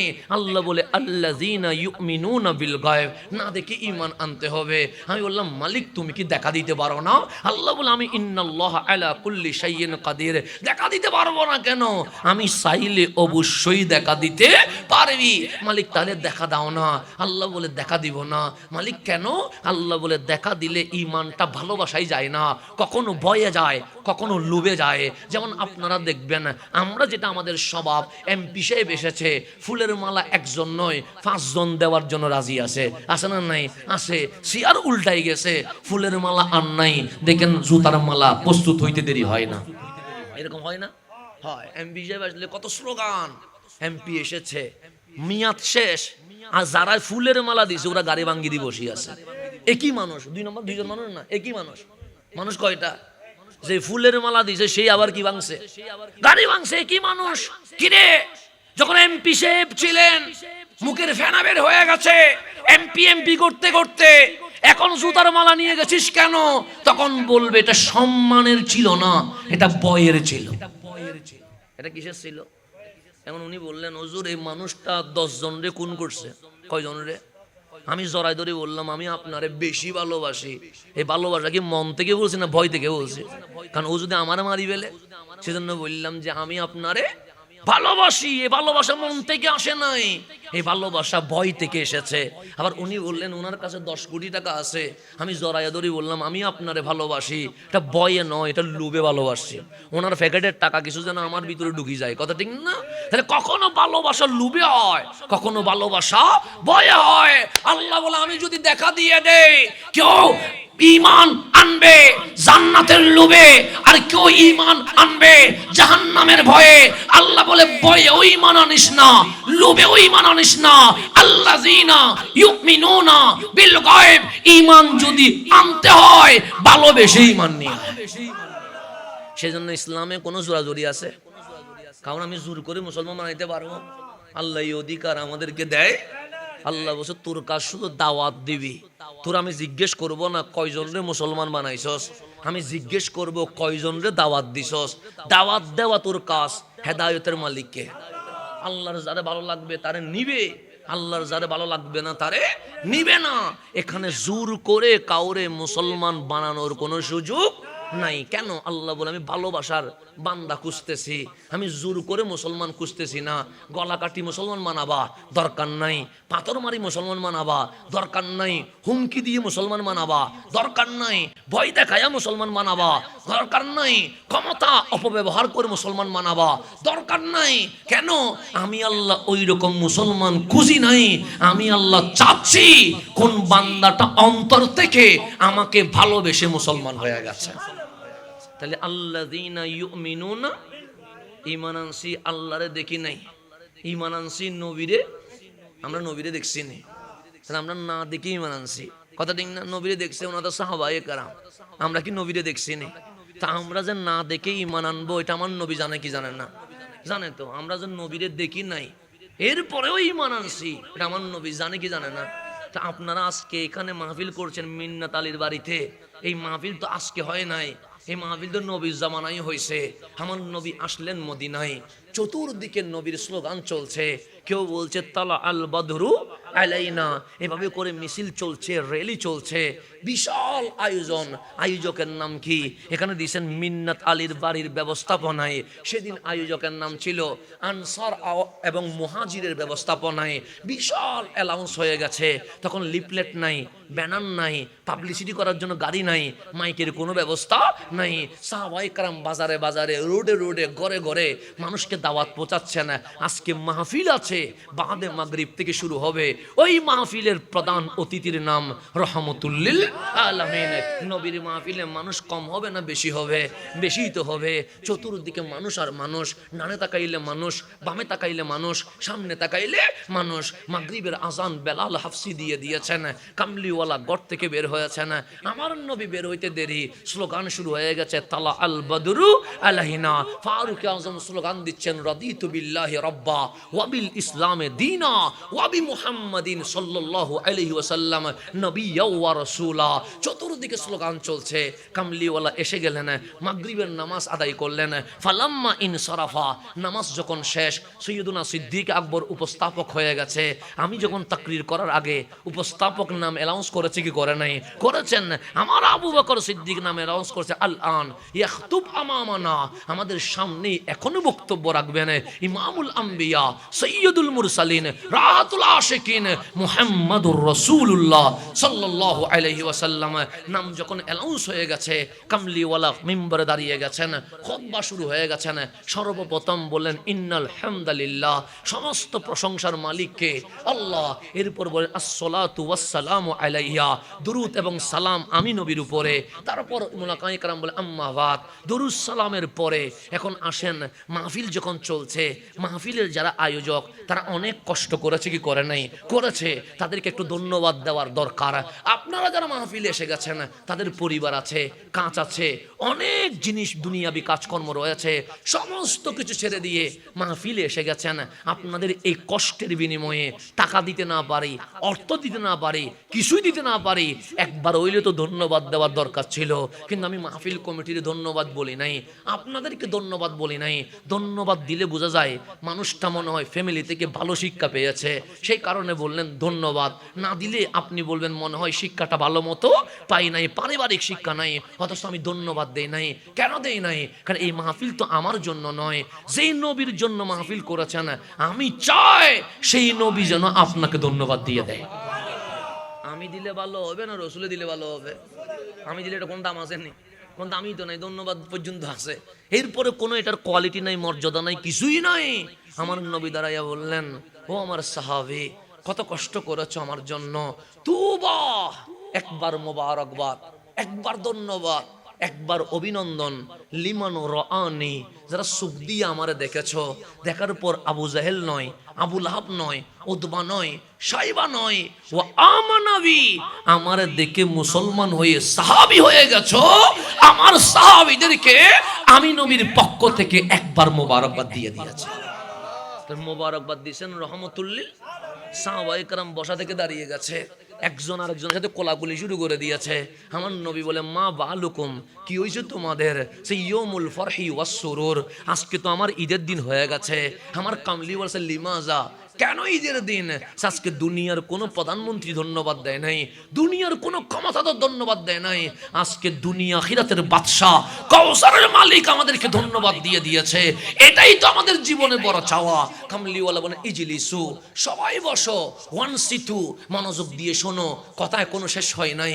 আমার রসুলের কথা শুনে সাহাবায়ে কেরাম বসে গেলেন। আমার নবী বলেন, তোমরা ধন্যবাদ পাইছো কয়বার? সে একবার। আমার নবী বলেন, তুবা সাবা আমার রাত, একবার নয়, দুইবার নয়, তিনবার নয়, 7-7 বার ধন্যবাদ, 7-7 বার মোবারকবাদ। সাহাবায়ে কেরাম অবাক হয়ে বললেন, নবী গো, জান লাগলে জান দিয়ে দিব, মাল লাগলে মাল দিয়ে দিব, ইজ্জত লাগলে সব আপনার নবী, আপনি নবীর কদমে দিয়ে দিব। শুধু তাই নয়, ফিদাকা আবি ওয়া উম্মি ইয়া রাসূলুল্লাহ, প্রয়োজন হলে নিজের মা বাবারেও আপনি নবীর কদমে কুরবান করে দিয়ে দিব। শুধু নিজে কোরবান হবো তা নয়, নিজের বউ কোরবান হবে তা নয়, নিজের বাচ্চা কোরবান হবে তা নয়, প্রয়োজন হইলে মা বাবারও কোরবান দিয়ে দেব। আমরা ধন্যবাদ পাইলাম একবার, আপনি বললেন 7-7 বার মোবারকবাদ। লিমান, কার জন্য? আমার নবী বলে, লিমান লাম ইয়ারানি, যারা সুখ দিয়ে আমারে দেখে নাই, ও আমানাবি, নাম শুনে পাগল হয়ে ঈমান নিয়ে এসেছে। তাহলে আমরা ধন্যবাদ পাইলাম কয়বার? 7 বার। কেন? না দেখি ঈমান আনছি। দেখি ঈমান আনলে কয়বার? একবার। না দেখি ঈমান আনলে কয়বার? 7 বার। আমার রাসূলের উম্মত 17 বছর 1400 বছর পরেও তুমি নবী বললে চোখের পানি ছেড়ে দিবা, তা আমি নবী জানি। 1400 বছর পরেও তুমি উহুদ, হুনাইন, খন্দকের মাহফিল শুনে আমি নবীর জন্য চোখের পানি ছেড়ে দিবে। তুমি আমার আলোচনা করে করে খুশি হবে। আমি নবী মসজিদে নববীর মিম্বার থেকে 1400 বছর পরে তোমার চোখের পানির দিকে তাকায়া এই জমিনে বসে সাহাবীদেরকে সামনে রেখে তোমাদেরকে 7-7 বার মোবারকবাদ দিয়ে দিয়েছে।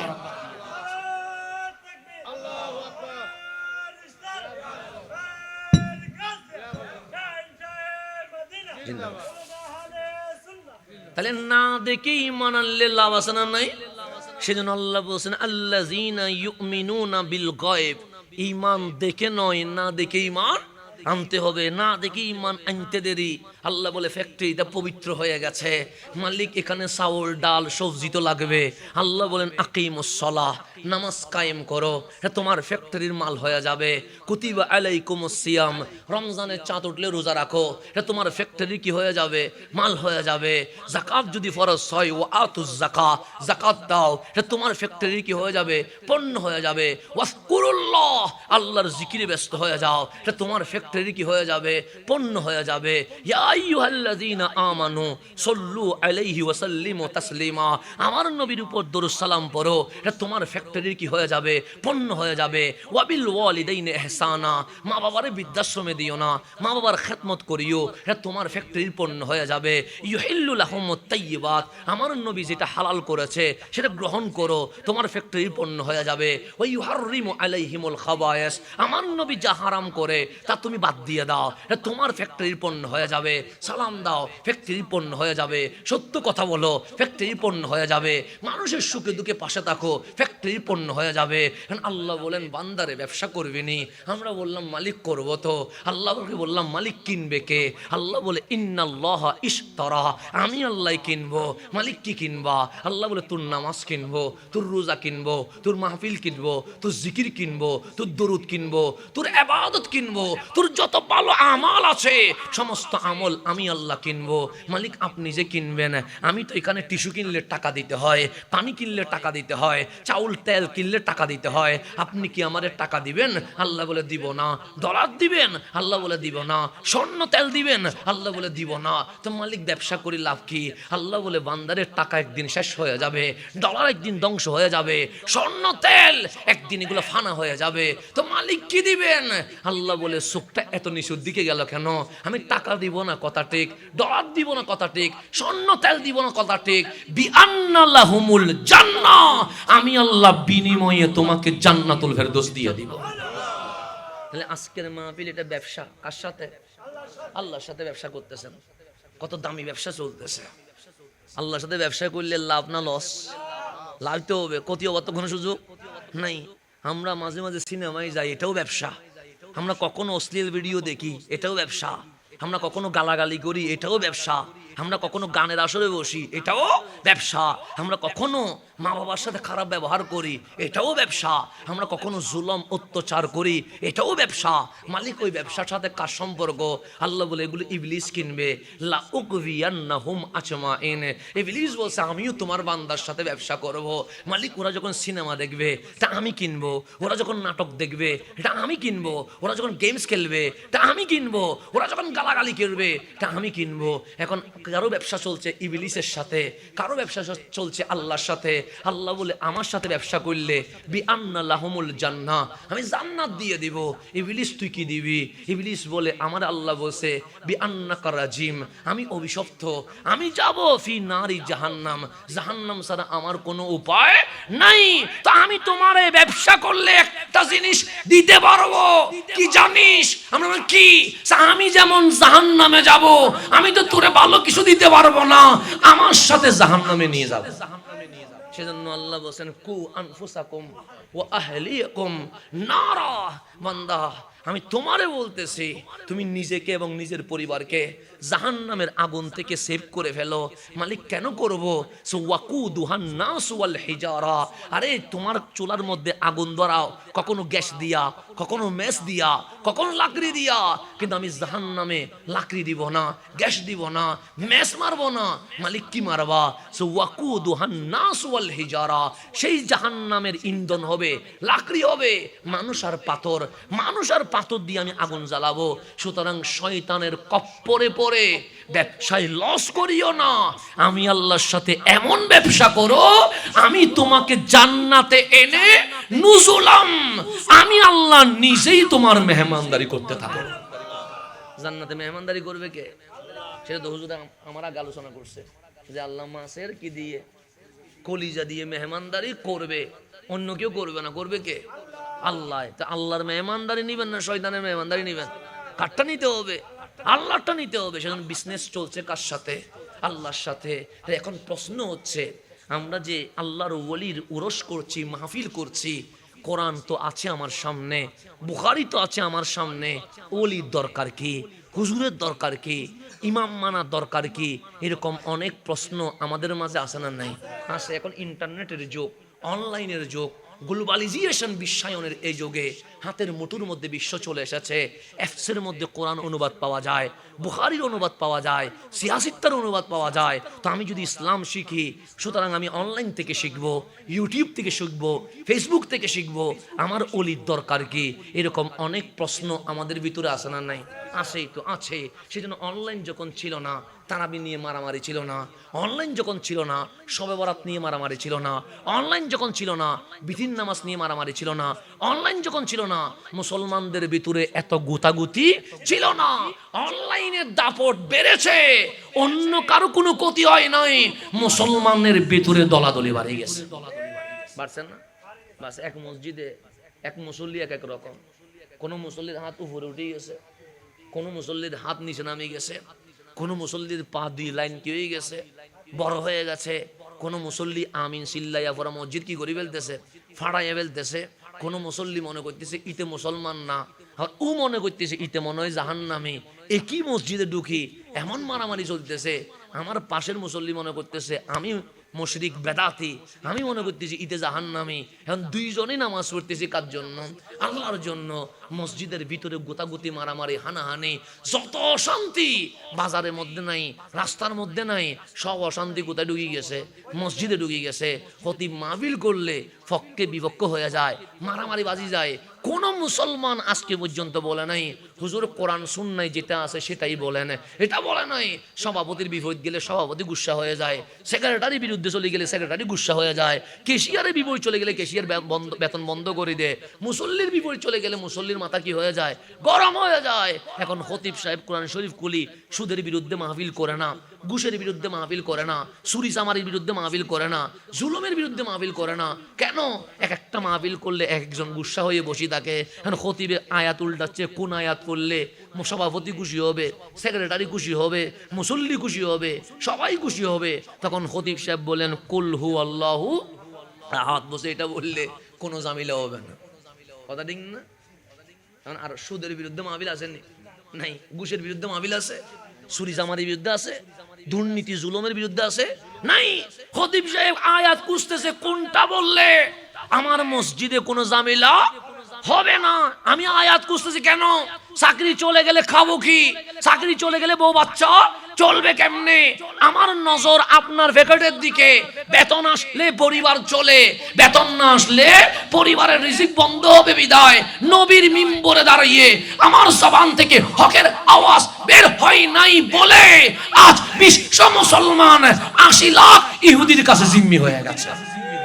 আজকে আমাদের কোরআনের হক কথা কি হয় না? বের হয় না তো। আমরা মাহফিলে যাইয়া দেখি কোন আলোচনা করলে সবাই খুশি হবে, আমরা দেখি তো, দেখি তারপর মাহফিল ডেলিভারি দিই, সাপ্লাই দিই যে এটা বললে এখানে মানুষ কি হবে, খুশি হবে। তাওয়াক্কুল নাই কার উপরে? আল্লাহর উপরে। এখন আসেন ওলি মানতে হয় কেন? জিনিসটা বুঝলেন? ইব্রাহিম আলাইহিস সালামের নাম শুনছেন নি? শুনছেন? উনি ইরাকে অবস্থান করছেন, বয়স বৃদ্ধ হয়ে গেছে, দাড়ি চুল একটাও কালো নাই, সব কি হয়ে গেছে, সাদা হয়ে গেছে। ওনার বিবি যান, আমাদের মা যান, মা হাজেরা এমন বয়সে পৌঁছছেন যে বয়সে সন্তান হওয়ার কোনো সুযোগ, যেখানে অসম্ভব সেটা সম্ভব করতে পারে কে? আল্লাহ। ইব্রাহিম খলিলুল্লাহর ঘরে আল্লাহ একটা সন্তান দিলেন, নাম ইসমাইল জবিহুল্লাহ দিয়ে দিয়েছেন। বৃদ্ধ বয়সে বাবা হইলেন খলিল, খুশিতে আত্মহরা। বৃদ্ধ বয়সে মা হইলেন মা হাজেরা, খুশিতে এমন হয়ে গেছে দুইজনেই কান্না করে বললেন মালিক এত আনন্দ আমার করে দিলা বার্ধক্য বয়সে, এরকম খুশি আমরা জীবনে হইতে পারি নাই। আল্লাহ বলেন ইব্রাহিম একটা কাজ করা যায়নি। ইব্রাহিম বলেন মালিক হুকুম করেন না। আল্লাহ বলেন হাজেরা আর ইসমাইলের নিয়া ইরাক সারি দিয়া মক্কায় চলে যাও। তখন মক্কার মধ্যে কাবা শরীফ এটা নাই। আপনি বলেন হুজুর কাবা কে বানাইছে? অনেকেই বলবে ইব্রাহিম বানাইছে। ইব্রাহিম বানাই নাই। আল্লাহ কোরআনে বলছে ইন্না আউওয়ালা বাইত উদিয়া লিন্নাস লাল্লাযী বিবাক্কা। আরে মক্কায় যে কাবা দেখতে পাচ্ছ এটা কোন বান্দা বানাই নাই, আমি আল্লাহ নিজেই বানিয়ে দিয়ে দিয়েছি। সেজন্য তাফসীরের কিতাবে এই ইন্না আউওয়ালা বাইতের তাফসীরে লেখা আছে বাবা আদম এই জমিনে আসা 2000 বছর আগে আমার আল্লাহ নিজেই হানায়ে কাবা বানিয়ে দিয়ে দিয়েছেন। কয় হাজার বছর আগে? কে আসার আগে? বাবা আদম আসার আগে। তাহলে বাবা আদম আসার আগেও কাবা ছিল কি ছিল না? ছিল। বানাইছে কে? ইন্না আউওয়ালা বাইত, আউয়াল মানে প্রথম। জমিনে যখন কিছুই নাই তখনও কি আছে? কাবা আছে। মালিক কেন বানাইছো? সৌদিয়া লিন্নাস, আমার বান্দা যেন আমার ইবাদত করতে পারে, অন্য কারো পূজা যেন না করে, সেজন্য আমি কি বানাইছি? কাবা বানাইছি। বাবা আদম আসলেন শ্রীলঙ্কায়, মা হাওয়া আসলেন মক্কায়।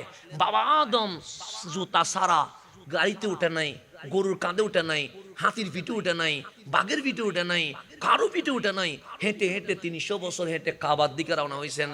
বাবা আদম যেই জমানায় ছিলেন তখনও কাবা আছে না? নাই, আছে। শীষ আল ইসলামের জামানায়ও কাবা আছে। নূহ আলাইহিস ইসলাম 950 বছর দাওয়াত দিলেন, তখনও কাবা আছে। তখন দোয়া করলেন, মালিক 950 বছর দাওয়াত দিয়া মুসলমান বানাইলাম মাত্র কয়জন? 40 জন। যেগুলো 950 বছরে বুঝে নাই, এগুলার দুনিয়ায় রাখার কোনো দরকার নাই। আল্লাহ বলে, তোমার দোয়া কবুল হয়ে গেছে, এটা জাহাজ বানাও, 40 জনের জাহাজে তুলো, প্রত্যেক প্রাণী জোড়া জোড়া তুলি ফেলো। আমি আল্লাহ এমন বন্যা দিব, এক বন্যার ছুটে দুনিয়াতে আর কোনো বেঈমান থাকতে পারবে না। সেই বন্যা যখন হয়েছে, মাঝে মাঝে আমাদের চট্টগ্রামে বন্যা হয় কি হয় না? হয়। এটা কি পুরো বিশ্ব হয় না? কখনো ফেনীতে হয়, কখনো সিলেটে হয়, কখনো বা আমাদের এলাকায় হয়। তো বন্যার পানি যখন হয়, এটা কি আসতে যায় না স্পিডে যায়? স্পিডে যায়। ঘর বাড়ি কি হয়ে যায়? ভেঙে যায়। এই নূহ আলাইহিস ইসলামের জামানায় তো এক এলাকায় হয় নাই, পুরা বিশ্ব আছে। তখন পানির জোয়ার এত ছিল, আল্লাহর বানানো কাবা পানির জোয়ারে কি হয়ে গেছে? বেসে গেছে। একটা তফসিরে আছে বেসে গেছে, আর একটা তফসিরের মধ্যে আছে যখন বন্যা হবে, আল্লাহ ঠিক তার আগে খানায়ে কাবাকে চতুর্থ আসমানে তুলে ফেলছে। কত আসমানে? তা আল্লাহ কি বন্যা শেষে আবার বসাই দিতে পারেন না? পারে। 1 বছর চলে গেছে, আল্লাহ কাবাটা বসাই নাই, চিহ্ন পর্যন্ত নাই। 100 বছর চলে গেছে, আল্লাহ কাবাটা সংস্কার করে নাই। ইদ্রিস আলাইহিস সালামের জামানায় কাবা নাই। এরকম অনেক নবী রাসূল কাবা খুঁজি পাই নাই। 1000 বছর চলে গেছে, কাবা নাই। 2000 বছর চলে গেছে, কাবা নাই।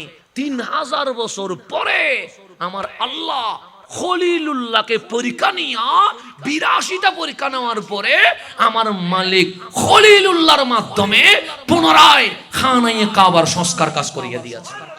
কয় হাজার বছর পরে? পৃথিবীর বয়সের মধ্যে 3000 বছর কাবা নামের কোনো ঘর কি হইল না, পৃথিবীতে ছিল না। তো এখন পরীক্ষাগুলো শুরু হচ্ছে। আল্লাহ বলেন, ওয়া ইযিব তালা ইব্রাহিমা রাব্বুহু বিকালিমাত, আমি আল্লাহ আমার ইব্রাহিম থেকে অনেক পরীক্ষা নিয়েছি। কখনো আগুনে ফেলে পরীক্ষা নিয়েছি, কখনো বউ বাচ্চারা মক্কায় রেখে তারে ইরাকে পাঠাই দিয়েছি, কখনো বললাম ইসমাইলের গলার মধ্যে কি বানাই দাও, ছুরি চালাইয়া দাও। এরকম পরীক্ষা নিয়েছি আমি আল্লাহ। 1টা 2টা পরীক্ষা নিয়ে নাই, 82টা পরীক্ষা নিয়েছি। 82টা পরীক্ষা দেওয়ার পর আজকে রেজাল্ট দিব। সামনে এসএসসি পরীক্ষা হবে কি হবে না? হবে। চট্টগ্রাম বোর্ড চট্টগ্রামের গুলার রেজাল্ট দিবে, ঢাকা বোর্ড ঢাকার গুলো রেজাল্ট দিবে। তো ইব্রাহিম কি চট্টগ্রাম বোর্ডে পরীক্ষা দিছে না? কার বোর্ডে দিছে? আল্লাহর বোর্ডে। আল্লাহ বলেন আজকে রেজাল্ট বের হবে। খলিল বলে, মালিক আমি প্রস্তুত আছি। আল্লাহ বলে, ফা আতাম্মা হুন্না, A+ বললে ভুল হবে, গোল্ডেন A+ বললে ভুল হবে। কেন? সে ফা আতাম্মা হুন্না, আমার ইব্রাহিমকে আমি 90 দিতে পারি নাই, 99 দিতে পারি নাই। 82 পরীক্ষায় আছে, খিজুর আছে, পারার মতো কোনো মানুষ নাই। বলেন, হাজেরা তুমি আর ইসমাইল এখানে বসো, আমি ইব্রাহিম একটু দেখি না পানি আছে কিনা। অনেক দূরে গিয়ে একটা কূপ পাইলেন, কূপ থেকে পানি নিলেন, খিজুর গাছে উঠে কিছু খিজুর পাইলেন। আল্লাহ ডাক দিলেন, ইব্রাহিম কি করতেছেন? ইব্রাহিম বলেন, মালিক এখানে তো পানি নাই, অনেক দূরে এসে পানি পাইলাম, খিজুর গাছের খিজুর নিলাম। আল্লাহ বলে, একটা কাজ করা যাবে নেই। খলিল বলে, মালিক আদেশ দিলে করবো অবশ্যই। সে হাজেরা আর ইসমাইল মক্কায় থাকুক, তুমি চলে যাও। এখানে তোমার মক্কায় থাকার কোনো দরকার, আমি হইলে থাকতে পারতাম না। আপনি হইলে আপনি বলেন, আল্লাহর ওই দিন কি শুরু করছো তুমি? আমার বউ বাচ্চা এখানে থাকবে কেমনে? খাবে কি? মানুষ নাই, জন নাই, চলবে কেমনে? হাজারো টেনশন আছে না নাই? এখন তো অন্তত মোবাইলের মধ্যে ভিডিও কল দেওয়ার সিস্টেম আছে, তখন কি ভিডিও কলের কোনো সিস্টেম আছে নেই? কিন্তু ইব্রাহিম আলাইহিস সালাম কোনো কিছুই বলে নাই। মালিক লাব্বাইক, হাজেরা থাকবে, ইসমাইল থাকবে, আমি চলে যাব, কোনো আপত্তি নাই। পানি আর খিজুর নিয়ে আসি। বললেন, হাজেরা এই পানি আর খিজুর রাখো না, কয়েকদিন চলবে তো। এটা বলে দিছেন হাঁটা। হাজারা বুঝি গেছে ইব্রাহিম মনে হয় চলে যাচ্ছে। ডাক দিয়ে বলেন, ইয়া ইব্রাহিম কম, ইব্রাহিম দাঁড়াও না, আইনা তাযহাব, যাচ্ছ কোথায়? এখানে কোনো মানুষ নাই, জন নাই। আমি একটা মহিলা মাত্র সন্তান প্রসব দিয়েছি, আবার সপ্তাহ জার্নি করে মক্কায় এসেছি, দুর্বল হয়ে গেছি, এখানে আমি কিছুই চিনি না, চলবো কেমনে? ইব্রাহিম কোনো কথা বলে না, সামনে 2 কদম দিয়ে দিয়েছে। হাজরা ডাক দিয়ে বলেন, স্বামী আমার, আমরা তো একলা এখানে, বাচ্চা বাচ্চা একটা নিয়ে কিভাবে থাকবো, আরে যাচ্ছেন কোথায় বলে যান না। ইব্রাহিম কোনো শব্দ করে না, আর 2 পা সামনে চলে গেছে। হাজেরা বললেন আমি বুঝে গেছি আপনি চলে যাচ্ছেন, কিন্তু একটা প্রশ্নের উত্তর তো দিয়ে যাবেন। ইব্রাহিম বললেন সময় আমার বেশি নাই, প্রশ্ন তাড়াতাড়ি করো হাজেরা। হাজেরা বললেন আপনি তো ইরাক চলে যাচ্ছেন। ইব্রাহিম বলে বুঝে যখন গেছো বারবার প্রশ্ন করার দরকার কি, সে বুঝে গেছি বাধা দিব না, শুধু একটা প্রশ্নের উত্তর দিবেন, আপনি যে চলে যাচ্ছেন নিজের ইচ্ছায় না মওলার হুকুমে।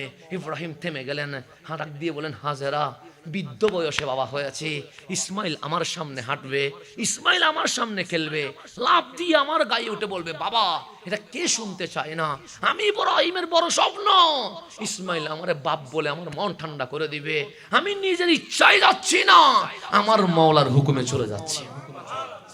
আমার মওলা যদি হুকুম না করতেন আমি কখনো তোমাদেরকে ফেলে যেতাম না। হাজেরা বললেন আমিও বাধা দিব না, মালিকের হুকুমকে না করার কোনো সুযোগ নাই, তো একটু আমার কাছে আসেন না। ইব্রাহিম বলেন কেন আসবো, আমি আপনারে বিদায় দিব, আপনি টেনশন করবেন না। ইব্রাহিম এসে বলেন হাজেরা কিছু বলবা। হাজেরা বলেন পানিটা আপনার কাছে রাখেন, খেজুরটা আপনার কাছে রাখেন। সে কেন, আপনি যে 1 সপ্তাহ লাগাইয়া যাবেন, মাঝখানে তো কোনো পানি নাই, খাবার নাই, চলবেন কেমনে, এগুলো রাখেন আপনার কাজে লাগবে। ইব্রাহিম বলেন আমি ছেলে মানুষ, ডানে বামে দৌড়াইয়া খাবার সংগ্রহ করতে পারবো, তুমি তো মেয়ে মানুষ, মাত্র বাচ্চা হয়েছে তোমার, এগুলো তুমি রাখো না। তখন হাজেরা হাসি দিয়ে বলেন ইব্রাহিম আপনি চলে যাচ্ছেন কার হুকুমে, আল্লাহর হুকুমে। হাজেরা আর ইসমাইল থাকবে হুকুম কার, আল্লাহর, তো আপনি কেন টেনশন করছেন, হাজেরা কি খাবে ইসমাইল কি খাবে এটা আপনার বিষয় নয়, যে আল্লাহ বলেছে হাজেরা আর ইসমাইল মক্কায় থাকবে, সেই আল্লাহ হাজেরা ইসমাইলের রিজিকের ব্যবস্থা করে দিয়ে দেবে, এটার নাম তাকওয়া। যারা বললেন এগুলো নিয়ে যান। খলিল বললেন মাওলা কি বিবি দিলা, তাওয়াক্কুল কারে কয়, হাজরা থেকে শিখতে হবে। আমি ইব্রাহিম হাজারের উপর রাজি হয়ে গেছি, আপনিও হাজারের উপর কি হয়ে যান, রাজি হয়ে যান। চলে গেছে ইব্রাহিম খলিলুল্লাহ। একদিন মা হাজরা বসে আছে, পানি নাই, খিদার যন্ত্রণায় পেট শুকিয়ে যাচ্ছে। মা যদি খাবার না পায় ইসমাইল কি আর খাবার পাবেনি, নিজের দুঃখ মানতে পারে, ছেলের কান্না সইতে পারে না। দিন তারপরের দিন আসি গেল, ইসমাইল এমনভাবে কাঁদছে, কখনো হাত লাড়ে কখনো পা লাড়ে, মা আর সহ্য করতে পারে নাই। ইসমাইলকে খানাইয়ে কাবা ঠিক যেখানে ছিল তার পাশে রেখে দিয়ে বললেন আমি একটু পানিটা খুঁজে আসি। মরুভূমি যখন পাহাড়ের উপরে পড়লো, আমাদের পাহাড়গুলো মাটির, কিন্তু আরবের পাহাড়গুলো পাথর, পাথরের উপর রোদ পড়লে চিকচিক করে মনে হয় পানি আছে। আম্মাজান হাজরা দৌড় দিলেন সাফা পাহাড়ে, দেখলেন কোনো পানি নাই, সাফা পাহাড়ে দাঁড়ালেন, মারোয়া পাহাড়ে চোখ পড়লো, মনে হয় মারোয়াতে পানি আছে। 7 বার চক্কর দিলেন, কোনো পানি খুঁজি পাওয়া যায় না। 7 বার, যারা সাফা মারোয়া সাই করছে তারা জানে এখন এসি আছে, মাঝখানে মাঝখানে জমজমের পানির ব্যবস্থা আছে, তারপরেও হয়রান হয়ে যেতে হয়। তখন না এসি আছে, না টাইস আছে, না ছাদ আছে, না কোনো সাহায্য করার মতো মানুষ আছে। আম্মাজান হাজরা 7 বার দৌড়েছে।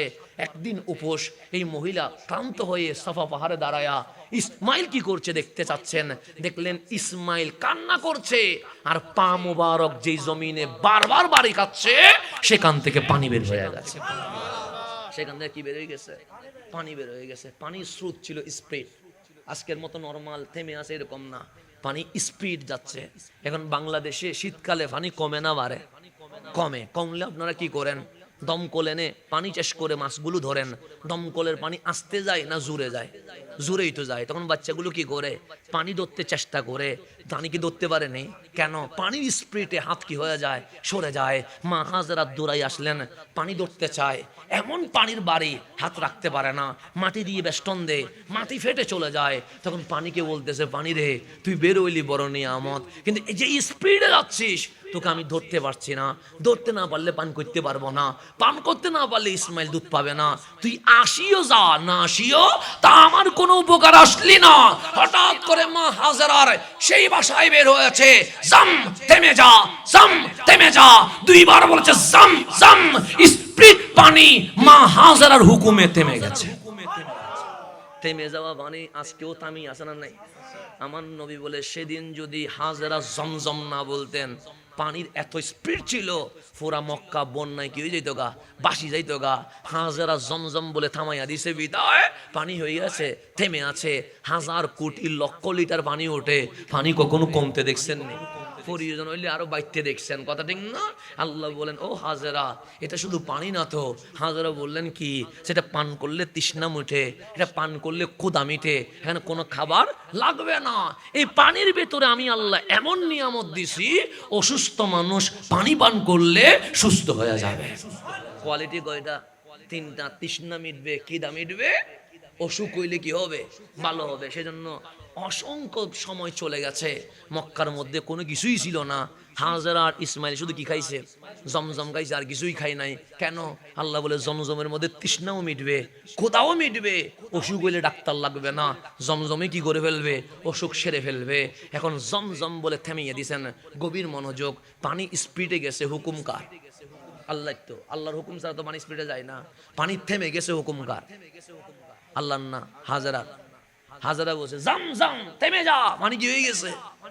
তো পানি স্পিডে গেছে, হুকুম আল্লাহর। এখন মা হাজেরা বলছে থেমে যা, থেমে গেছে, হুকুম কার? হাজেরার। এখন আল্লাহর চেয়ে কি হাজেরার পাওয়ার বেড়ে গেছে? না না, বাড়ে নাই। তো এটা কি হবে? তো আল্লাহ বললেন পানি স্পিডে যা। পানি স্পিডে গেলেন। আল্লাহর প্রিয় বান্দিনী হাজেরা বললেন জাম জাম থেমে যা। তো পানি আল্লাহর দরবারে মালিক, তুমি বলছো স্পিডে যাইতে, হাজেরা বলছে থেমে যাইতে, আমি কি করব? তা আল্লাহ বলেন পানি রে, আমার মানসা ছিল স্পিডে যাবি, আমার প্রিয় বান্দিনী বলছে থেমে যাবি। আমি আল্লাহর মানসাকে বাদ দিয়ে দিলাম, আমার বান্দিনীর মানসাকে বাস্তবায়ন করলাম। এটাকে বলা হয় কারামত। এটাকে বলা হয় কি? কারামত। দোয়া করে নাই, এটা করতেছে কারা? মুসলমান। নবীরে কিভাবে কষ্ট দিচ্ছে, আমার নবীরে কষ্ট দিচ্ছে। এগুলোর মধ্যে বুকটাও কি ঘটে না, কেঁপে ওঠে না? আল্লাহ সাল্লাযীনা ইউযুনাল্লাহ ওয়া রাসূলা, যে আল্লাহ এবং রাসূলকে কি করে দেয়? কষ্ট দেয়। তোমরা কিছু না বললে সমস্যা নাই, আমি আল্লাহ নিজে লানত দিব তাকে। লানত দিবে কে? সে মলুন হয়ে যাবে। হাদিসও বলতেছে তো, হাদিসও বলতেছে। হাদিস কি? আল্লাহর রাসূল মক্কা থেকে মদিনায় আসছে। কোথায় আসছে? মদিনায়। আমার নবী মা আমেনা, নবীর মা আমেনা মানে যিনি ঈমানওয়ালা, তাকে কি বলা হয়? আমেনা। আব্দুল্লাহ মানে যিনি আল্লাহর বান্দা, তারে কি বলা হয়? নবীর বাবার নাম আব্দুল্লাহ, নবীর মার নাম আমেনা মানে যিনি ঈমানওয়ালা। আব্দুল্লাহ মানে যিনি কখনো মূর্তিকে কখনো পূজা করে নাই, আল্লাহরই যিনি বান্দা, ওনার নাম আব্দুল্লাহ। ওনার নাম কি? আব্দুল্লাহ। এখন আমার নবী আসছে মদিনায়, মা আমেনার মাজার কোথায়? মদিনায়। ইন্তেকাল করছে কোথায়? মদিনায়। তো আল্লাহর হাবিব মদিনায় মুনাওয়ারায় এসে আল্লাহর দরবারে দোয়া করলেন, মালিক আমি আমার মায়ের মাকবারা, আমার মায়ের কবর জিয়ারত করতে চাই, অনুমতি আছে? আল্লাহ বলে অনুমতি আছে। মায়ের কবর জিয়ারত করার কি আছে? অনুমতি। অনুমতি দিবেন কে? আল্লাহ। এখন বলেন কাফের, মুশরিক, মুনাফিক তাদের কবর জিয়ারত দূরের কথা, জানাজা পড়া যায় আছে? নাই। যার জানাজাই যায় নাই, তার কবর জিয়ারত যাইছে হবে? জীবনে কখনো বাংলাদেশে এমন কেউ ভাবেন যে ফেরাউনে জিয়াদ করতে যাবে, নামরুদে জিয়াদ করবে, আবু জাহেলে জিয়াদ করবে? কেন? মুশরিকের কখনো জিয়ারত হয় কার? ঈমানদারের। তা আল্লাহ বলেন হ্যাঁ জিয়ারত করতে যান। সাহাবায়ে কেরাম বলে আমরাও সাথে গেলাম।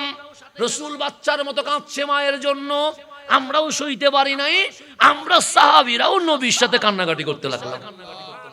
জিয়ারত শেষ। তো জিয়ারত শেষ করতে গেলে কি করতে হয়? দোয়া করতে হয় আর কি। জিয়া শেষ করে কি করতে হয়? আল্লাহর হাবিব বললেন আমি দুয়ার অনুমতি চাইলাম। কিসের অনুমতি চাইলাম? কিন্তু আল্লাহ বললেন দোয়া করা যাবে না। কি করা যাবে না? এখন এখান থেকে আমাদের বাদে মেয়ে বলতেছে, হ্যাঁ উনি বলতেছেন যেহেতু আল্লাহ দোয়া করতে নিষেধ করছে, সেটা দিয়ে প্রমাণ হয় নবীর মা জাহান্নামী। আল্লাহ কি করতে নিষেধ করছে? দোয়া করতে। সেটা দিকে প্রমাণ হয় নবীর মা কি? জাহান্নামী। কে বলতেছে? বাদাই মেয়ে বলতেছে নবীর মা কি হয়ে গেছে?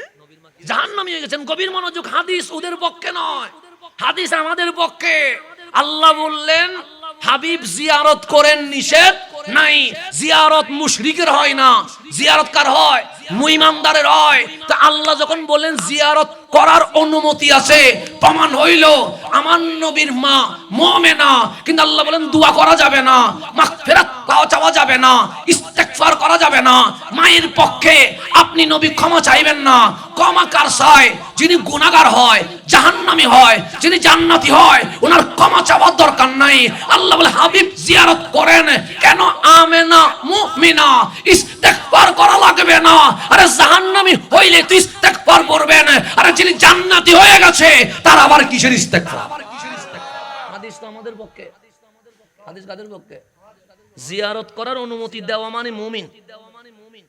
জিয়ারত করার অনুমতি, যদি প্রথমে বলতেন জিয়ারত করা যাবে, তাহলে দল যেটা জান্নাতে যাবে ওই দলে আমরা আসি কিনা এটা দেখার দরকার আছে। কথা দিন বাবুত্তর দল কি হয়েছে আমার দরকার কি? আমার কোনো দরকার? ব্যানার কত বড় হয়েছে এটা আমার দেখার দরকার কি? দরকার আছে নাই? এমপি কয়টা গেছে এটাও আমার দেখার দরকার নাই। জনগণ তার পিছনে বেশি দৌড়তেছে এটাও আমার দেখার দরকার নাই। আমার দেখার দরকার হাবিব যে বলেছে একটা দল জান্নাতে যাবে, ওই দলের মধ্যে আমরা আসি কি না এটা দেখার দরকার। তো আল্লাহ কোরআনের মধ্যে বসে বসে এটা বলে শেষ। আল্লাহ কোরআনের মধ্যে বলতেছেন ইন্নামা ওয়ালিয়ুকুমুল্লাহ, সূরা মায়েদার মধ্যে ইন্নামা, নিশ্চয় নিশ্চয়, ওয়ালিয়ুকুম, তোমাদের ওলি হচ্ছে আল্লাহু, আমি আল্লাহ নিজেই তোমাদের ওলি হয়ে গেছে। তাহলে আমাদের ওলিকে আল্লাহ কে বলতেছে? আল্লাহ আপনি যখন ওলি হইছেন তাহলে আর কাউরে ওলি মানলে তো শিরিক হবে মনে হয়। আল্লাহ বলেন না না, ওয়া রাসূলুহু, আমার রাসূলও তোমাদের ওলি হয়ে গেছে। কারণ আল্লাহও আমাদের ওলি, রাসূলও আমাদের মালিক। এতটুকু পর্যন্ত থাকবো? আল্লাহ বলেন না না, ওয়াল্লাযীনা আমানু, যাদের বুকে ঈমান আছে ওই ঈমানওয়ালা বান্দাগুলো তোমাদের ওলি হয়ে গেছে। মালিক এগুলারে চিনবো কেমনে? আমারও তো ঈমান আছে, আমি কি ওলি? আমাদেরও তো ঈমান আছে, আমরা কি ওলি? আল্লাহ বলে ওলি চিনার জন্য আমি বলতেছি আল্লাযীনা ইউকিমুনাস সালাহ, যারা নামাজ কায়েম করে, ওয়া ইউতুনাজ যাকাত, যাকাত আদায় করে, এতটুকু আছে না, ওয়া হুম রাকিউন, তারা 24 ঘন্টা রুকুতে থাকে, তার মানে 24টা ঘন্টা তারা মাওলার জিকিরে ব্যস্ত থাকে, ওরা ওলি। এখন আরবিতে একটা শব্দের অনেক অর্থ হয়। তা আল্লাহ যখন আমার ওলি, তার মানে আল্লাহ আমার মালিক। আল্লাহ আমার কি? রসুল যখন আমার ওলি, রসুল আমার শফিউল মুসনাবিন, রসুল আমার। আর ওলি যখন আমার ওলি, ওলি আমার মুর্শিদ, ওলি আমার পথ প্রদর্শক, ওলি আমার রাহবার। তাহলে ওলি কয়টা হইল? আল্লাহ আমার ওলি, রসুল আমার ওলি, ওই সব প্রিয় বান্দা যারা নামাজ কায়েম করে, যাকাত দেয়, ওয়া হুম রাকিউন, 24 ঘন্টা রুকুতে থাকে, তারা আমাদের ওলি। কটা হইল? 3টা হইল। এখন আপনাদের পোস্টারে দেখি তো নারায়ে তাকবীর আছে না? আছে। আল্লাহু আকবার, আল্লাহ আমার ওলি। নারায়ে রাসাত আছে না? আছে। রসুল আমার ওলি। নারায়ে গসি আছে না? আছে। ওলি আমার ওলি। এটা করতে গিয়ে শিখছি, সূরা মায়েদা থেকে শিখছি, কোন পুরুষ থেকে, কোন মোল্লা থেকে বানায় নয়। তো এটা বলার পর আল্লাহ বলেছে ওয়া মাইয়াতাওয়াল্লাল্লাহ, যে আল্লাহকে ওলি হিসেবে গ্রহণ করেছে, ওয়া রাসূলাহু, আমার রাসূলকে ওলি হিসেবে গ্রহণ করেছে, ওয়াল্লাযীনা আমানু, যারা সত্যিকার মুমিন আল্লাহর ওলি, তাদেরকে ওলি হিসেবে গ্রহণ করেছে, ফা ইন্না হিসবাল্লাহ, এটাই আল্লাহর দল, হুমুল গালিবুন, তারা দুনিয়াতেও বিজয় হবে, আখিরাতেও বিজয় হয়ে যাবে। ঘোষণাকার আল্লাহ। আল্লাহ বলতে যেই দলে আমি আল্লাহ আছি, যেই দলে আমার রসুল আছে, যেই দল থেকে নারায়ে রাসাত বাদ গেছে এটা না, যেই দল থেকে ইয়া রাসূলুল্লাহ বাদ গেছে এটা না, যেই দল থেকে হায়াতুন নবীর সম্মান বাদ গেছে এটা না, যেই দলে ওলি হিসেবে আমি আছি, আমার রসুল আছে, শুধু আমার রসুলকে বলেন ওয়াল্লাযীনা আমানু, যে সত্যিকার মুমিন আল্লাহর ওলি তারাই আছে, ফা ইন্না হিসবাল্লাহ, সেটাই আল্লাহর দল। কে বলতেছে? আল্লাহ বলছে 73 দলের মধ্যে যদি মস্তে চাও আল্লাহর দল কোনটা, আগে দেখো আব্দুল কাদের জিলানী কার দলে আছে, খাজা মঈনুদ্দিন কার দলে আছে, শাহজালাল কার দলে আছে, শাহিন শাহ সিরকুট কার দলে আছে, গাউসুল জামান আল্লামা তাইয়িবাজি কার দলে আছে, গাউসুল আজম মাইজ ভান্ডারী কার দলে আছে, বাহাউদ্দিন নকশবন্দি কার দলে আছে, মুজাদ্দিদ আল ফেসানি কার দলে আছে। আল্লাহর ওলি যেই দলে আছে, আমি আল্লাহ ঘোষণা করতেছি ফা ইন্না হিজবাল্লাহ, সেটাই আল্লাহর দল, হুমুল গালিবুন, পৃথিবীতে আখিরাতে তারাই বিজয় লাভ করে। তাহলে আল্লাহ স্পষ্টভাবে আমাদেরকে বলছে কি বলে নাই? বলছেনি? তা আল্লাহ বলার পরে আপনি ডানে বামে কি জন্য ধরতেছেন? আল্লাহ আপনাকে, আমি যাচ্ছি অনুবাদ করছি, ব্যাখ্যা করি নাই, কারণ সময় তো এমন ভাবে ধরতেছে পাগলা গুড়ার মতো, ব্যাখ্যাই করি না, শুধু অনুবাদ করছি আপনাকে। আল্লাহ বলতেছে আমি তোমাদের ওলি, রসুলও তোমাদের ওলি, আল্লাহর ওলিও তোমাদের। সুতরাং আমার দল কোনটা? যারা আল্লাহরে ওলি হিসেবে মানছে। তাহলে আমরা নারায়ে তাকবীরের মাধ্যমে আল্লাহরে মালিক হিসেবে মানছি কি মানি নাই? তার আমার রসুলকে ওলি হিসেবে মানছে, তো নারায়ে রিসালাত হিসেবে আমার নবীকে আমরা জান হিসেবে মানছি কি মানি নাই? মানছি। তারপর বলছে ওয়াল্লাযীনা আমানু, যারা আসল মুমিন প্রিয় বান্দা তাদেরকে ওলি হিসেবে। তারপর নারায়ে গাউসিয়া বলছি কি বলছি না? আল্লাহ বলছে ফা ইন্না হিজবাল্লাহ, দুনিয়াতে ৭৩ দলের মধ্যে আমি আল্লাহ বলতেছি এটা আমি আল্লাহর দল। হুমুল গালিবুন, তারাই জিতবে। যতদিন ওলি বাদ দিবেন ততদিন মাইর খাবেন। যখন ওলি ধরবেন সেদিন থেকে বিজয়ের পতাকা উঠতে শুরু করবে।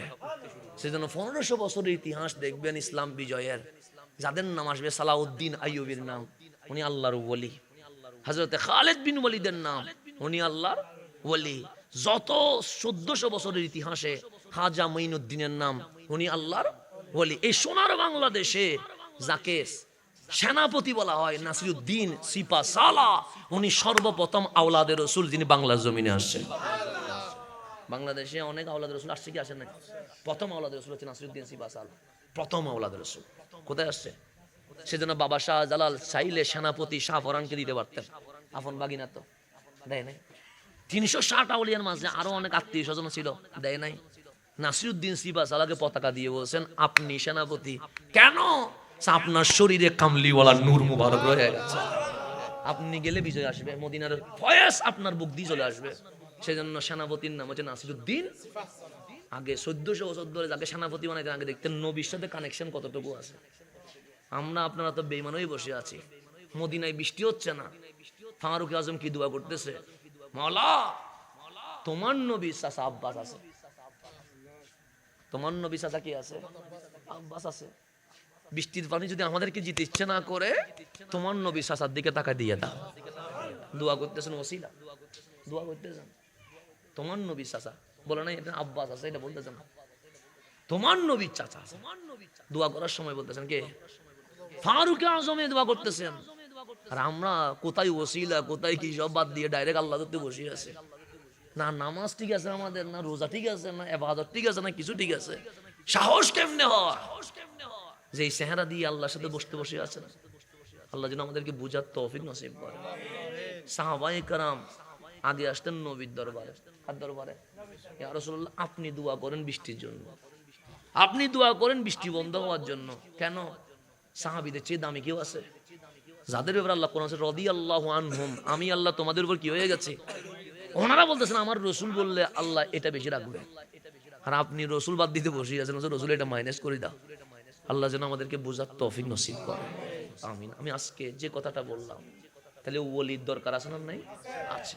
তো ওলি চিনবেন কেমনে? আল্লাহর হাবিব আছে ইজা রু যুকির আল্লাহ, ওলি চিনার মিটার একটা, ওনার চেহারার দিকে তোমার চোখ যাইতে দেরি, মাওলার জিকির অটোমেটিক শুরু হয়ে যাবে।